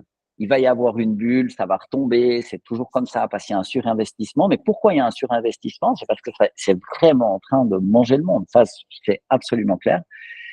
Et je pense que c'est la révolution à la fois la plus fondamentale et la plus rapide. Il y a les deux, hein. C'est plus profond et ça va plus vite. Donc, c'est réussi. Moi, je suis extrêmement heureux de pouvoir voir ça et d'y participer. Je trouve ça passionnant. Donc, c'est vraiment quelque chose à absolument pas négliger et ça va réellement changer la vie des cols blancs, c'est-à-dire des travailleurs du tertiaire. Et en gros, en Suisse, le tertiaire, c'est un emploi sur deux. Ça veut dire que concrètement, il y a, allez, une grosse partie de ces emplois qui vont devoir être réinventés, augmentés par l'IA. Ça va changer les processus, la manière de faire. Il y a des gains d'efficacité qui sont absolument bluffants. Par exemple, quand on programme, c'est un autre monde, un autre monde. Donc, les gains, ils sont réels. Quand on gagne 50%, 100%, 300%, 1000% en productivité suivant les tâches, on peut, ça a changé de nature. C'est plus la même chose. Donc, c'est vraiment une révolution qui est fondamentale. Et à mon avis, le fait que BlackRock et Microsoft investissent 100 milliards pour faire des sources d'énergie pour ça, moi, je le lis de manière un peu différente. C'est-à-dire que Microsoft, ils sont bien placés pour savoir que l'IA, ça va être un vrai truc qui va rester. Ils ont cette info. D'ailleurs, ils investissent comme des dingues, ils sont forts, ils font des deals avec OpenAI à des valorisations de dingue. Mais à mon avis, moi, je trouve pas ça choquant parce que c'est vraiment la technologie d'aujourd'hui et de demain qui va changer beaucoup de choses. Et ils ont les moyens de se tromper de temps en temps. Donc, c'est pas que s'ils font un faux pas, ils sont foutus. Donc, ils doivent surinvestir pour être sûrs de pouvoir jouer. Pas comme ils ont loupé le mobile, etc. Donc, ils veulent être sûrs. Et Satya Nadella, il fait un boulot de dingue. Donc, je pense que Microsoft, ils ont raison. Mais à mon avis, ce qui se cache derrière Microsoft, c'est autre chose. Pourquoi, en fait, investir dans la production d'énergie? C'est parce qu'au bout d'un moment, quand tu as une entreprise qui a tellement d'argent, qui est devenue tellement immense, comment tu fais, en fait, pour durer? Ben, ce qu'il faut, c'est acheter des trucs et tu les possèdes. Et c'est ça qui fait que tu gagnes de l'argent. C'est plus ce que tu inventes, c'est ce que tu possèdes. Et à mon avis, Microsoft, j'en sais rien, c'est pas quelque chose qu'ils m'ont dit, mais moi c'est comme ça que je l'interprète. Ils ont l'info que l'IA ça va être énorme, donc il va falloir de l'énergie, donc les besoins en énergie vont augmenter. Mais au-delà des besoins, ils vendent l'histoire comme ça, mais au-delà des besoins en énergie, bah maintenant il y a l'hiver qui arrive, on est tous contents d'être chauffés. Les voitures, elles roulent à l'électricité. Quand on veut lire le soir, on a besoin d'une lampe. Pour faire tourner un ordinateur, on a besoin d'énergie. Donc l'énergie, c'est un besoin, mais ultra fondamental. C'est une commodité qui est ultra importante. Donc si tu es une entreprise tech qui sait qu'en fait l'IA, ça va encore augmenter le besoin en énergie, plus les voitures électriques, d'investir dans des moyens de production d'électricité, ça me semble être une bonne idée. Ils le font parce qu'ils ont du cash. C'est pour ça qu'ils le font. Donc, je pense que ce que Microsoft, moi, la manière dont je l'interprète, c'est qu'en fait, ils deviennent un fonds d'investissement. Ouais, c'est super intéressant. Et comme tu dis, il y a tellement de cash, tellement de réserves de cash et puis d'accès à des infos que nous, on n'a pas, qu'à un moment donné, ils savent sur quelle opportunité Ouais. il faut y aller. Et à mon avis, il conclut que le besoin d'électricité, il va prendre l'ascenseur. Puis du coup, de posséder des moyens de fabriquer de l'électricité, c'est une bonne idée pour une entreprise. Puis ils le font. Ouais, bah c'est ça, je crois on en discutait dans un podcast qui va bientôt sortir avec Ludovic, qui est expert en Mhm. durabilité. Puis qui disait justement avec l'IA, par exemple, Google, il prévoyait d'atteindre le net zéro carbone, je crois, en 2030, mais au contraire, là, ça a doublé avec l'IA Oui. et puis qu'ils vont, Ouais, ils vont mais pas réussir à s'y tenir. Donc, c'est la tendance. ouais, bon, ces histoires de greenwashing, voilà, on peut les laisser où elles sont, mais le fait est, c'est que personne va couper son chauffage parce que il trouve qu'il faut préserver les mammouths. J'y crois pas. Euh, la réalité, c'est que l'IA, elle est là pour un moment, mais l'investissement de Microsoft dans l'énergie, à mon avis, il est en partie. Enfin, la story qu'ils vendent, c'est ah bah c'est l'IA, machin, machin.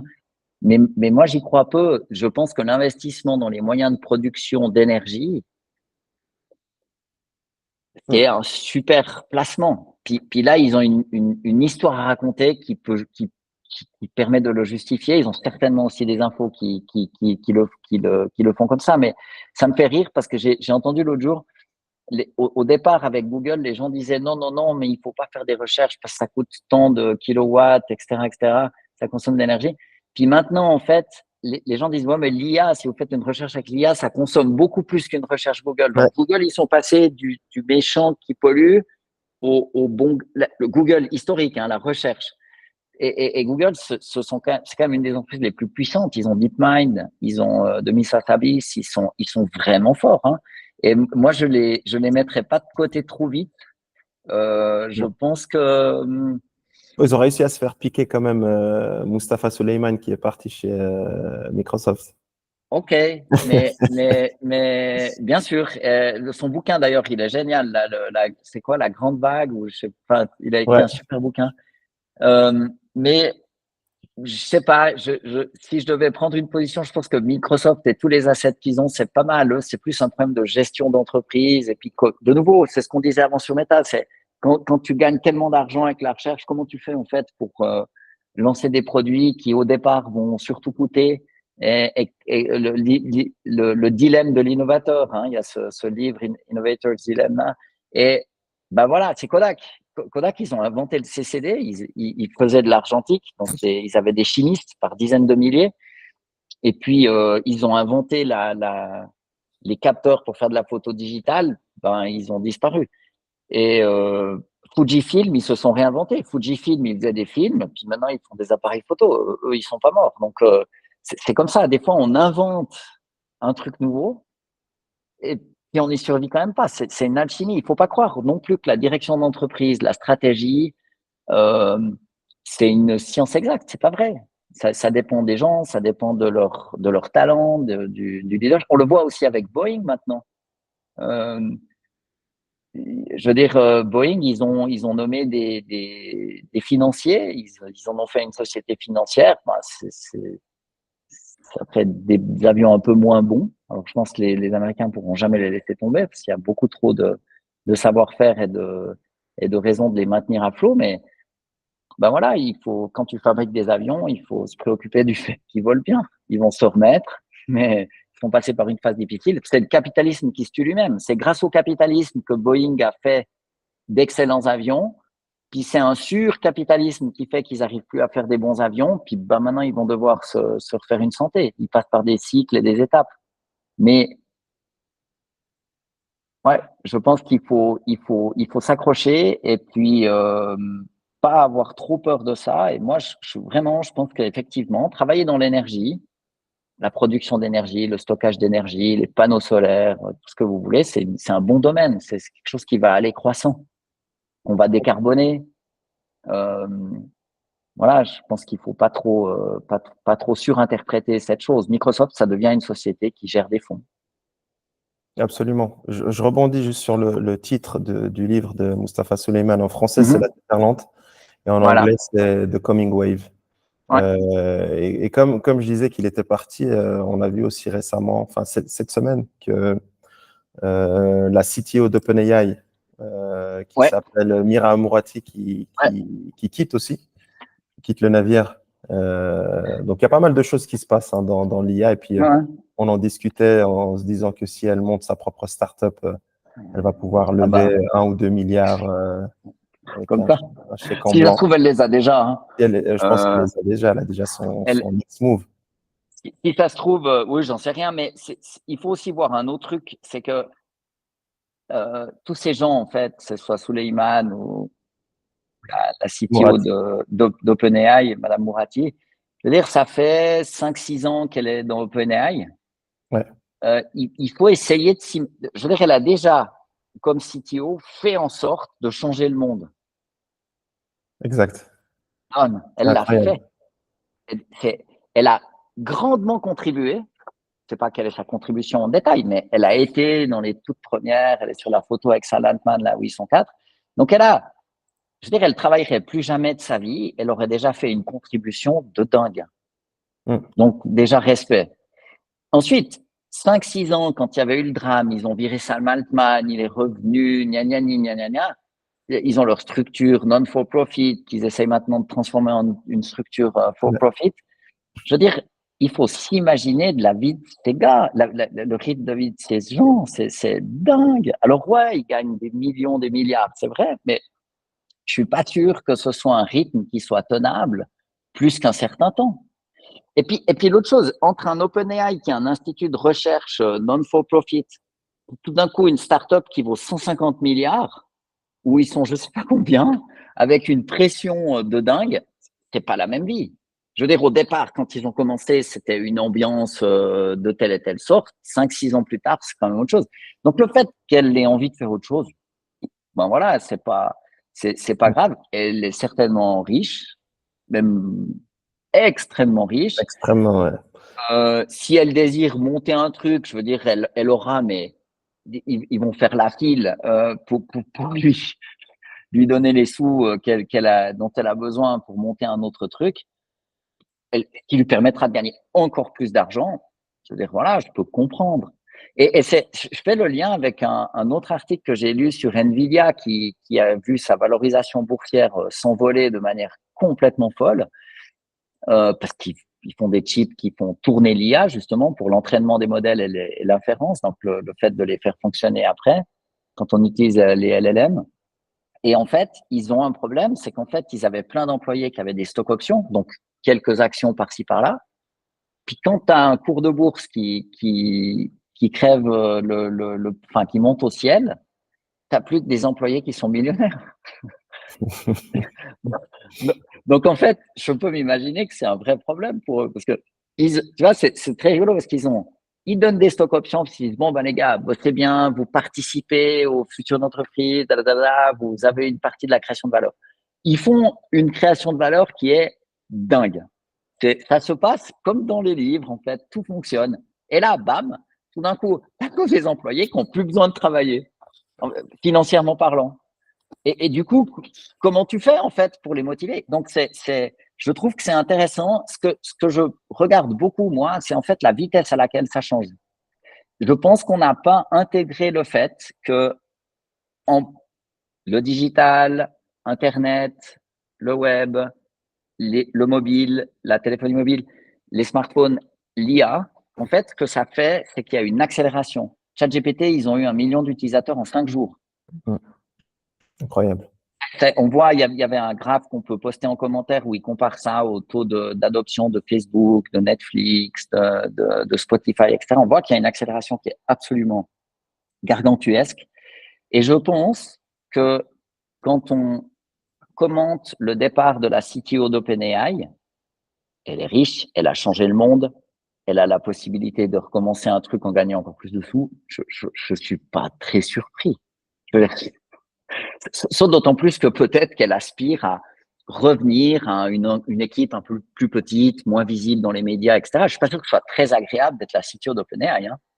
Elle avait donné une interview où la journaliste lui posait une question sur les données qui avaient été utilisées par OpenAI. Et puis elle a un peu maladroitement comme ça répondu qu'elle voulait pas répondre parce qu'elle voulait pas avoir de procès. Et elle s'est fait beaucoup critiquer pour ça. Mais je veux dire, c'est difficile de donner des interviews, de toujours bien répondre, etc. Elle a peut-être pas envie qu'à chaque fois qu'elle parle à quelqu'un, elle doit toujours se dire mon Dieu, à qui je parle, qu'est-ce que j'ai le droit de dire, qu'est-ce que je dois faire, si je souris à ce moment-là, est-ce que ça va être mésinterprété? C'est dur d'être dans l'œil du cyclone en permanence.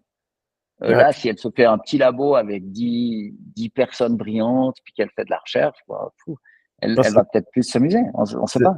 je pense que c'est exactement ça, hein, où tu passes vraiment de la start-up à un grand groupe où, Mhm. comme on discutait la dernière fois, où ils ont embauché un ancien responsable de la NSA, c'est Ouais, différent. C'est dans quelque chose de super bureaucratique et ouais. limite politique, quoi. Bah, je sais pas, mais le fait qu'ils aient nommé l'ancien patron de la NSA au board, ça ambiance, quoi.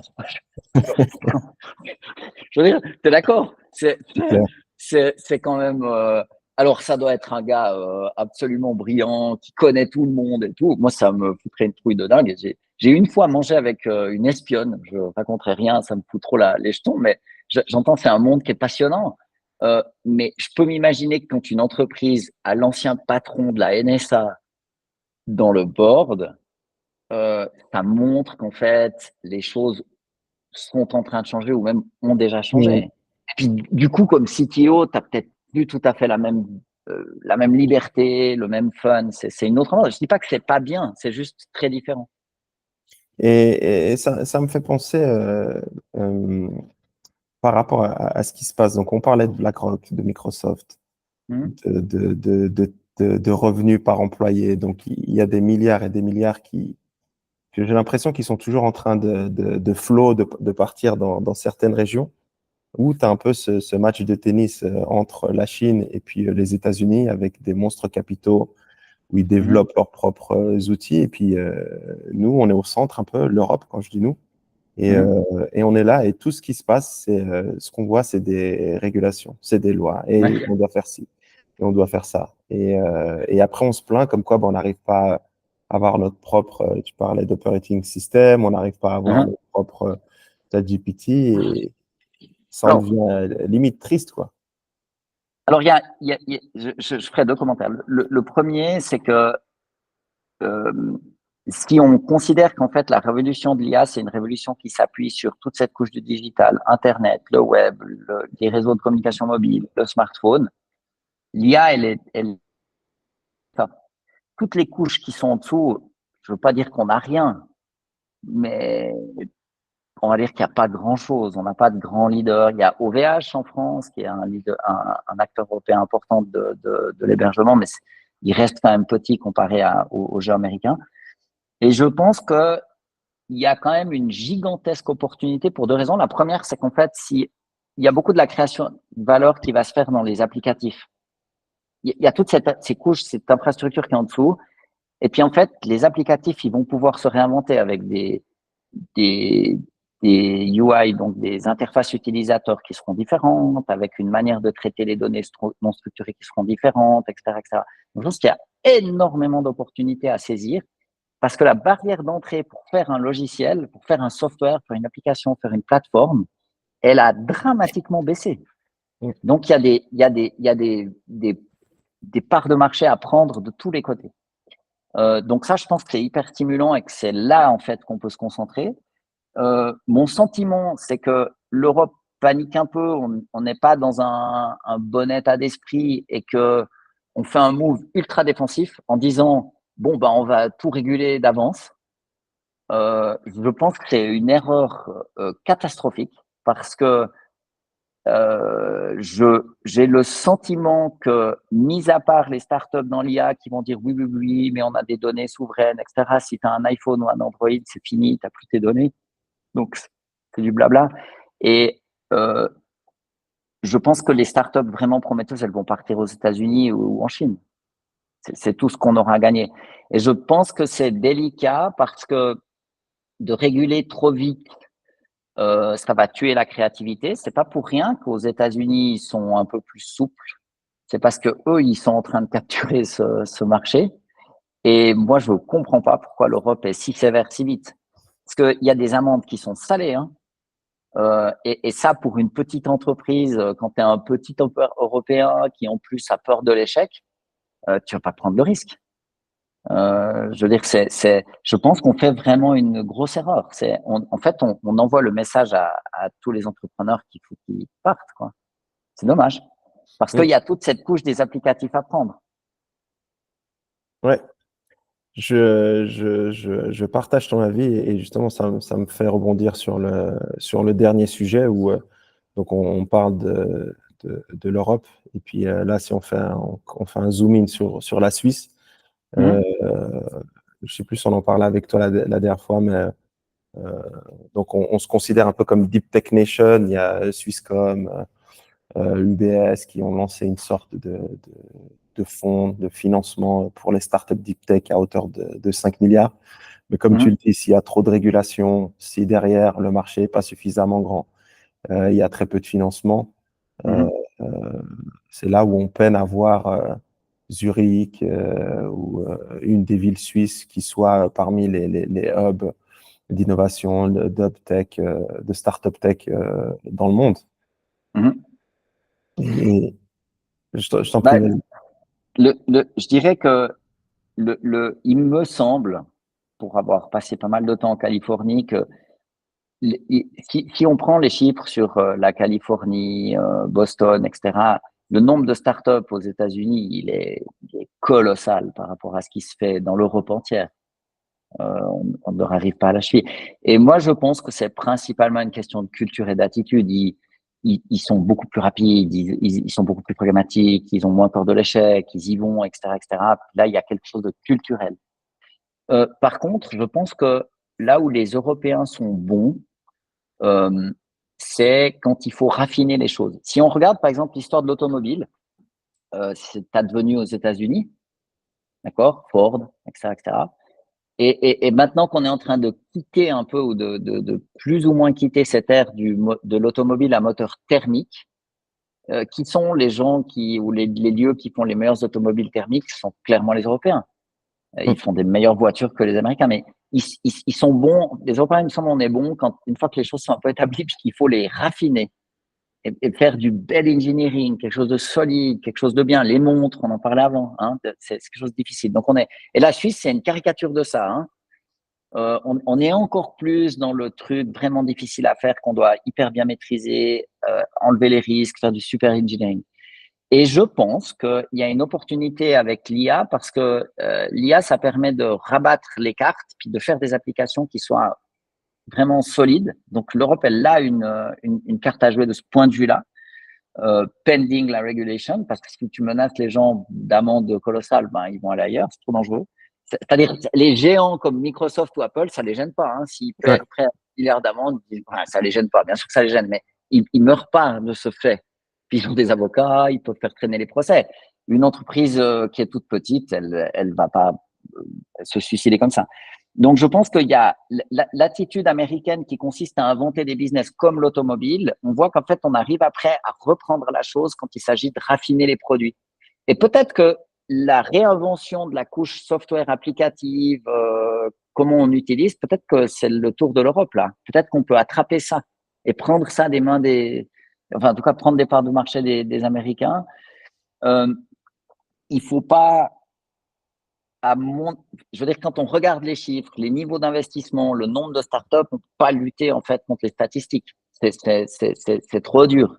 Donc il faut pas regretter, mais miser sur les forces.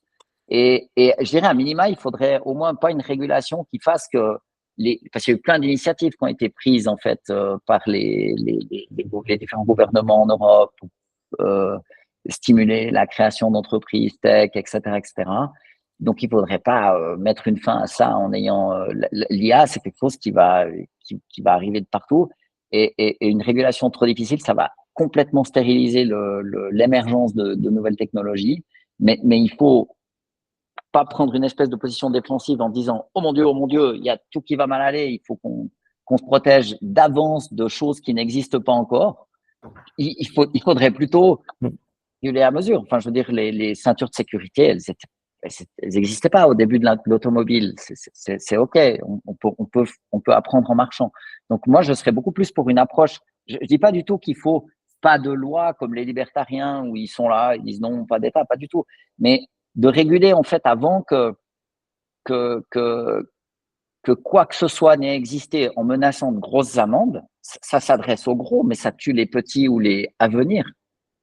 C'est clair. Ils vont pas prendre le risque. C'est beaucoup trop dangereux.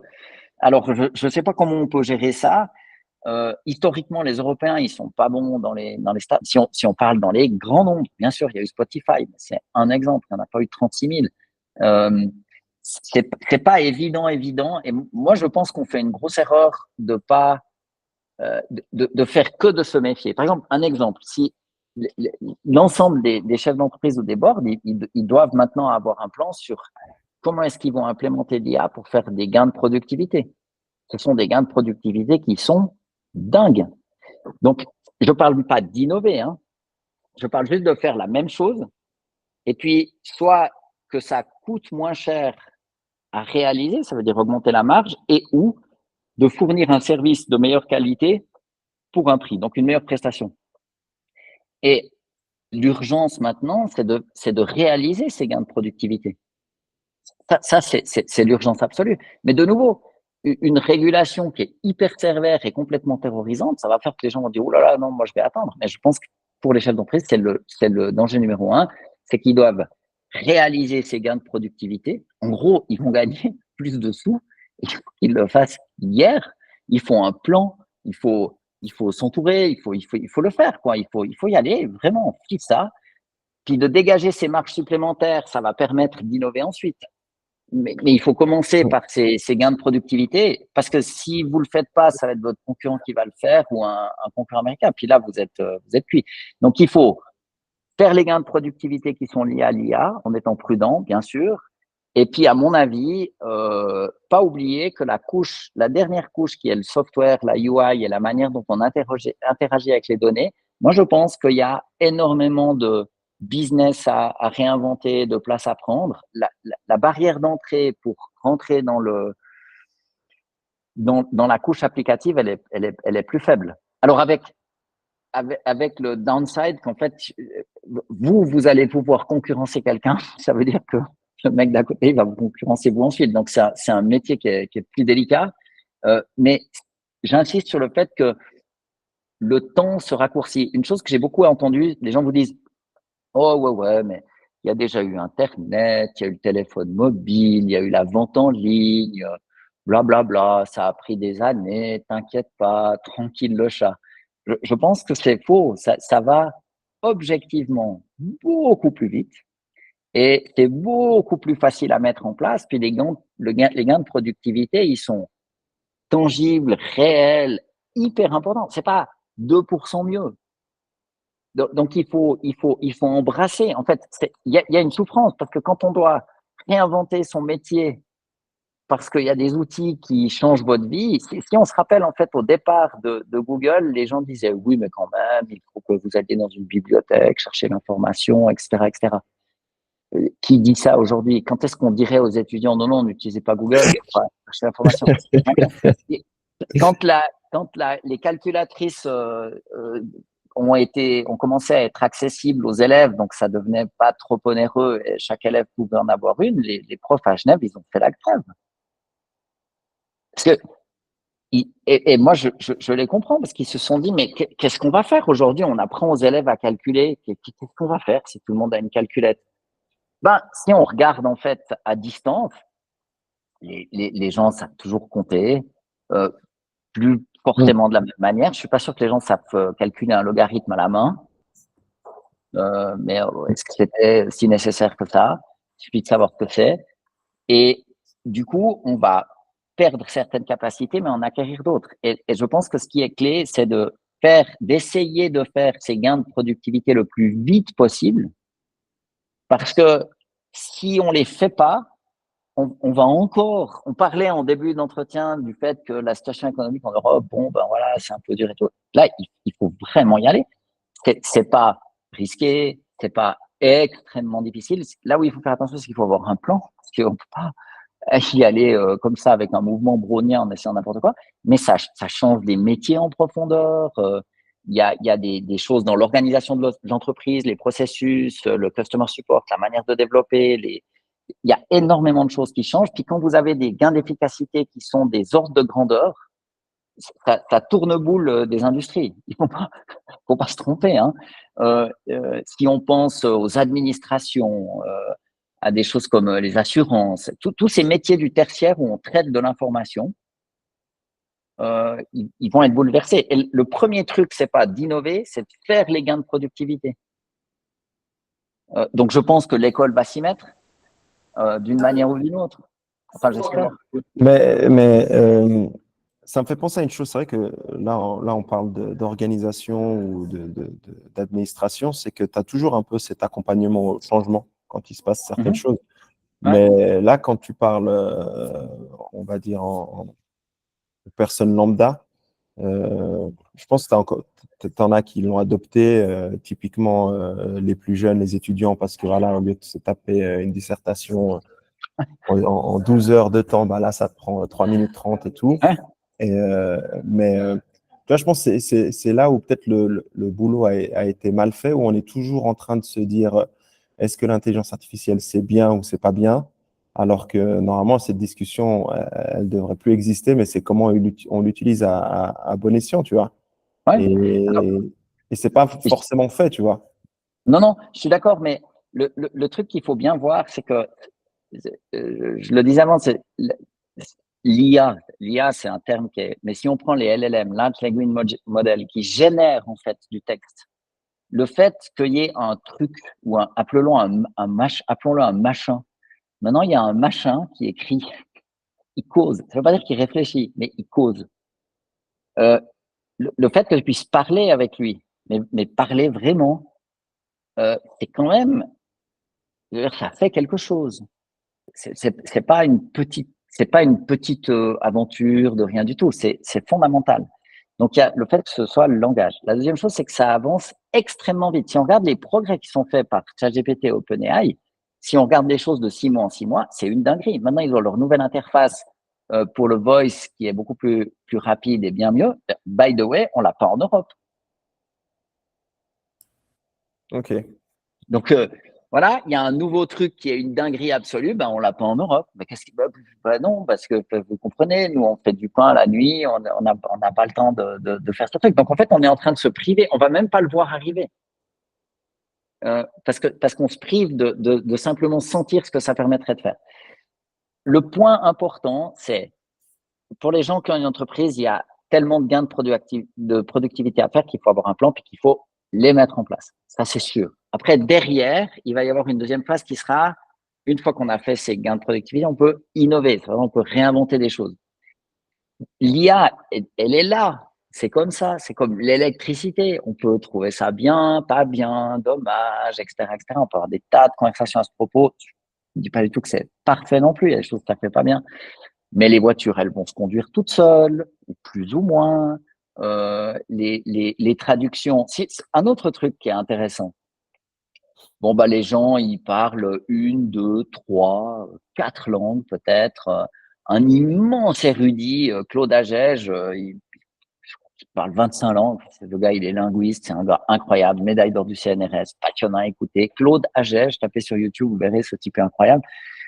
Il parle japonais, arabe, tout. Il est incroyable, vraiment un érudit des langues, un passionné. Bah, ChatGPT, il parle 100 langues. Et j'écoutais une démo ce week-end. Quand il parle anglais, on peut lui dire de prendre des accents. Il peut prendre en anglais l'accent italien, un peu, beaucoup, énormément. C'est dingue. Donc, c'est vraiment une révolution parce que la donnée non structurée, le langage, les images, quand on peut faire du speech to image ou movie, en fait, voilà, j'aimerais remplacer la tête du James Bond par celle de Sean Connery parce que j'aime mieux, boum, puis ça va se faire tout seul. Ça va transformer en fait des métiers. Mais le fait que la manière de traiter l'information change, c'est fondamental. Et puis l'autre chose, on a longtemps dit, ouh là là, ce qui va être absolument intouchable, c'est la créativité. Ouh là là, ça va jamais arriver. Ben, les mecs qui rigolent maintenant, ce sont les maçons, les plombiers, les artisans boulangers. Euh, Ce sont les cols bleus maintenant qui rigolent parce que ce sera plus long pour les remplacer avec des robots, beaucoup, beaucoup plus long. Mais tous les gens, en fait, dont le métier, c'est de traiter l'information, les administrations, les gens qui font des logiciels, les créateurs. En fait, ces outils, ils décuplent la créativité. Il y a maintenant plein d'artistes qui s'intéressent à ces technologies pour réinventer, pour imaginer une proposition artistique qui soit différente. Il ne faut pas du tout en avoir peur. Moi, je trouve que ça rend très créatif. Mais ça rend très créatif si on l'utilise comme un outil. C'est-à-dire si on l'utilise comme un tout, une fin en soi, et qu'on se repose entièrement dessus, ça donne pas de très bons résultats. Ça veut pas dire qu'il faut être bon, mais il faut vraiment les adopter et puis y aller. Puis il y a peut-être, puisqu'on arrive au bout, il y a peut-être un truc on peut dire. Il y a une conférence d'Eric Schmidt qui est assez intéressante où il parle du futur des LLM. Puis il dit pour 2024-25, il y a 3 trucs à noter. Le premier, c'est qu'il y aura des contextes Windows qui seront immenses, de l'ordre de 80 livres. Ça veut dire que quand on pose une question à ces modèles de langage, on peut mettre dans la question 80 bouquins, qui est ahurissant. Si on imagine en fait qu'on pose une question à un humain, puis qu'on lui dit, voilà, dans ces 80 livres, peux-tu m'expliquer tatati tatata, ça va lui prendre un moment, hein. Ou je sais pas si c'est le travail d'une vie, mais en tout cas, c'est long. Là, ces LLM, ils pourront traiter comme ça, d'un trait, 80 bouquins plus une question particulière. Donc ça, les grands contextes Windows, c'est quand même un truc de dingue. Ensuite, il y a le fait qu'il y a les agents qui arrivent. Donc, les agents sont des IA, mais qui ont un certain nombre de droits. Ils peuvent dépenser de l'argent pour vous, ils prennent des initiatives, ils font des trucs, ils ont des idées, ils sont dynamiques, ils ont un agenda. Et le fait que les agents arrivent, ça veut dire qu'il y a toute une série de travaux dans l'économie de la connaissance et de l'information qui vont s'automatiser. Et ça, c'est clé pour les entreprises. Parce qu'en fait, quand on peut automatiser les choses pour un coût marginal nul, en fait, on le fait. C'est, Ça me fait hein? penser à quelque chose ce que tu dis. Et en passant, Eric Schmidt, tu parles bien de l'ancien CEO de Google, hein. Ouais. Pour être sûr. Il est bien. Puis maintenant, le troisième, j'ai juste pas fini mon point. Donc, il y avait les Infinite Context, enfin, Very Large Context Windows. Ben, ce sera pour la prochaine fois. Je sais plus quel était le troisième point. Les agents. Ah oui, et puis le speech to action. C'est-à-dire, il disait, je le trouve un peu méchant, mais il disait, moi, j'ai des développeurs, des ingénieurs soft qui travaillent pour moi. Quand je leur demande de faire quelque chose, en fait, ils font autre chose. On a tous vécu ça en entreprise. Tu demandes quelque chose à quelqu'un, il fait un autre truc. Bon. Puis il dit, mais quand tu pourras parler à un CLLM, tu diras, fais-moi une application qui fait ça. Non, fais plutôt tout en rose. Fais comme si change de place les boutons, etc., etc. Puis que ça se fera à la volée. Ça veut dire que le temps de prototypage, il est en train de se casser la figure. Donc, le fait qu'on puisse commander les choses comme ça, c'est fondamental. Et ce qu'il faut bien voir, en fait, avec les LLM ou l'IA en général, c'est que si les auditeurs, ils regardent ça comme une espèce de chose statique, puis qu'ils se disent, bon, OK, il y a des LLM, moi j'utilise ChatGPT, ça va bien, j'écris des lettres plus vite, ils loupent le coche. Ce qu'il faut, c'est réaliser les gains de productivité, ça, parce que ça continue à progresser, puis de manière non linéaire. C'est pas du tout une étape qu'on a franchie puis qui s'est arrêtée. D'accord? OpenAI, ils sont en train de lever des fonds pour une valorisation de 150 milliards, dinguerie. Et je ne sais plus, 5-6 milliards qui vont essayer de faire rentrer. Bon, bref, c'est des chiffres qui sont complètement absurdes. Mais il ne faut pas croire que les gens qui investissent dans ces entreprises, c'est des gens qui font que de jouer au casino. Il y a un aspect comme ça, mais moi, je pense que ignorer cette tendance ou la voir comme une espèce de fait accompli statique, ça, c'est une immense erreur. Il faut le voir, en fait, dans la dynamique des choses. C'est-à-dire que c'est pas du tout quelque chose de statique, ça continue à progresser. Hein, les interfaces vocales, maintenant, chez OpenAI, elles sont ahurissantes. Le dernier modèle, O1, il résonne. Il émule le raisonnement, il essaye de décomposer la tâche en toute une série de sous-tâches, il essaye de se challenger lui-même, il y a différents agents. C'est une dinguerie absolue. Et ça fait en quelques mois ou quelques années. Donc, c'est pas du tout quelque chose de statique. Regardez aussi les auditeurs, si ça les intéresse, ils peuvent taper DeepMind, DeepMind. C'est cette société qui a acquis Google. Et allez regarder en fait ce qu'ils font avec l'intelligence artificielle. Je trouve ils se font pas de la pub à mort, mais ils font tout le truc dans la biologie sur les protéines et la manière dont elles de prédire en fait leur géométrie, comment différentes molécules peuvent se mettre ensemble. Ça va avoir des implications énormes dans le domaine de la biologie, de la santé, etc. Donc, il y a ça va au-delà de juste les softwares X, Y, Z vont être remplacés par d'autres. C'est ce qu'on voit, où il y aura moins de jobs dans l'administration, ça va changer le customer support. Ça, c'est une chose, mais il y a des choses beaucoup plus fondamentales qui sont en route et qui s'accélèrent. C'est pas, c'est une voiture qui est en train d'accélérer. C'est pas du tout qu'on est à vitesse constante et puis que c'est terminé. Donc, il faut pas prendre ça à la légère et puis il faut s'y mettre. Mais l'immense avantage, c'est qu'en fait, la barrière d'entrée pour adopter, en fait, ces outils nouveaux et faire des gains de productivité, elle est pas grande.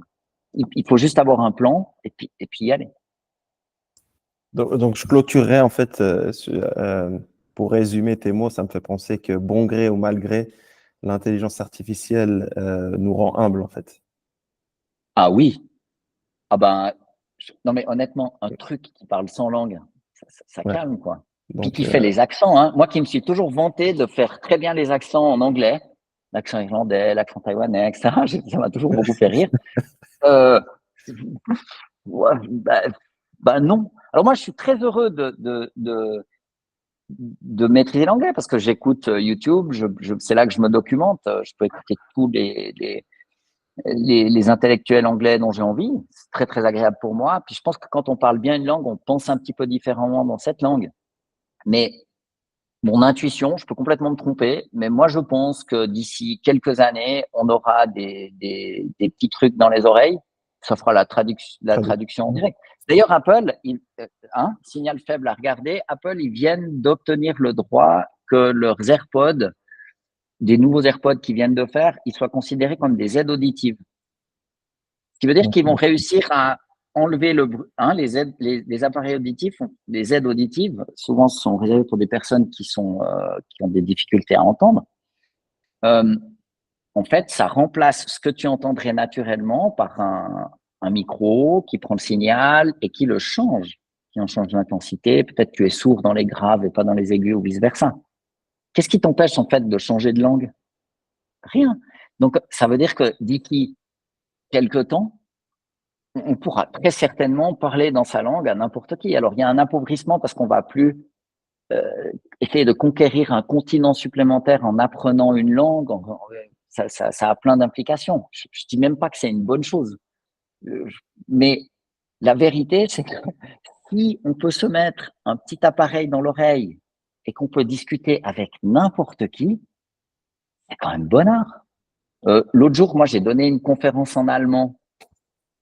Bon, c'était une conférence privée, il n'y avait pas trop de monde. Je parle relativement bien l'allemand, mais donner une conférence en allemand sur l'IA, c'était quand même un challenge. Alors, je me suis bien préparé, je pense que ça a fait bonne impression, c'était bon. Donc, disons, moi, je fais le français, l'anglais et l'allemand.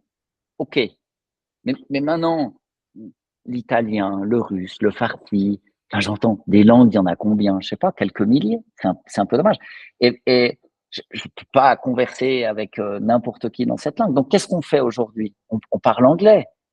ouais. Hein, et puis, il y a quand même un peu un appauvrissement parce qu'en fait, l'anglais qui remplace, je ne sais pas si c'est mieux que un truc qui parle sans langue. Et pour revenir au LLM, une chose qui cause sans langue, je trouve quand même que c'est impressionnant. Enfin, je veux dire, indépendamment des conséquences sociales, etc., c'est quand même ahurissant. C'est pas rien. On a un petit machin, je veux dire, on peut faire tourner ça sur un Mac. Il y a des modèles open source, Olama, GPT4All, Anything LLM, etc. Si vous allez sur Google et sur YouTube, vous trouverez plein de trucs. Ils font un peu d'huile de coude pour faire fonctionner tout ça, mais ça marche en local. C'est quand même une dinguerie. Moi, je trouve ça fascinant. Pascal, je te remercie pour ton temps et toutes ces précieux Moi, insights. Et je me réjouis de t'avoir la semaine prochaine sur d'autres thèmes. C'est vrai qu'on est dans une industrie d'innovation, de tech, où il y a plein de choses qui se passent d'une semaine à l'autre. Donc, je te remercie beaucoup et puis je te souhaite une excellente semaine. bonne semaine. Ciao.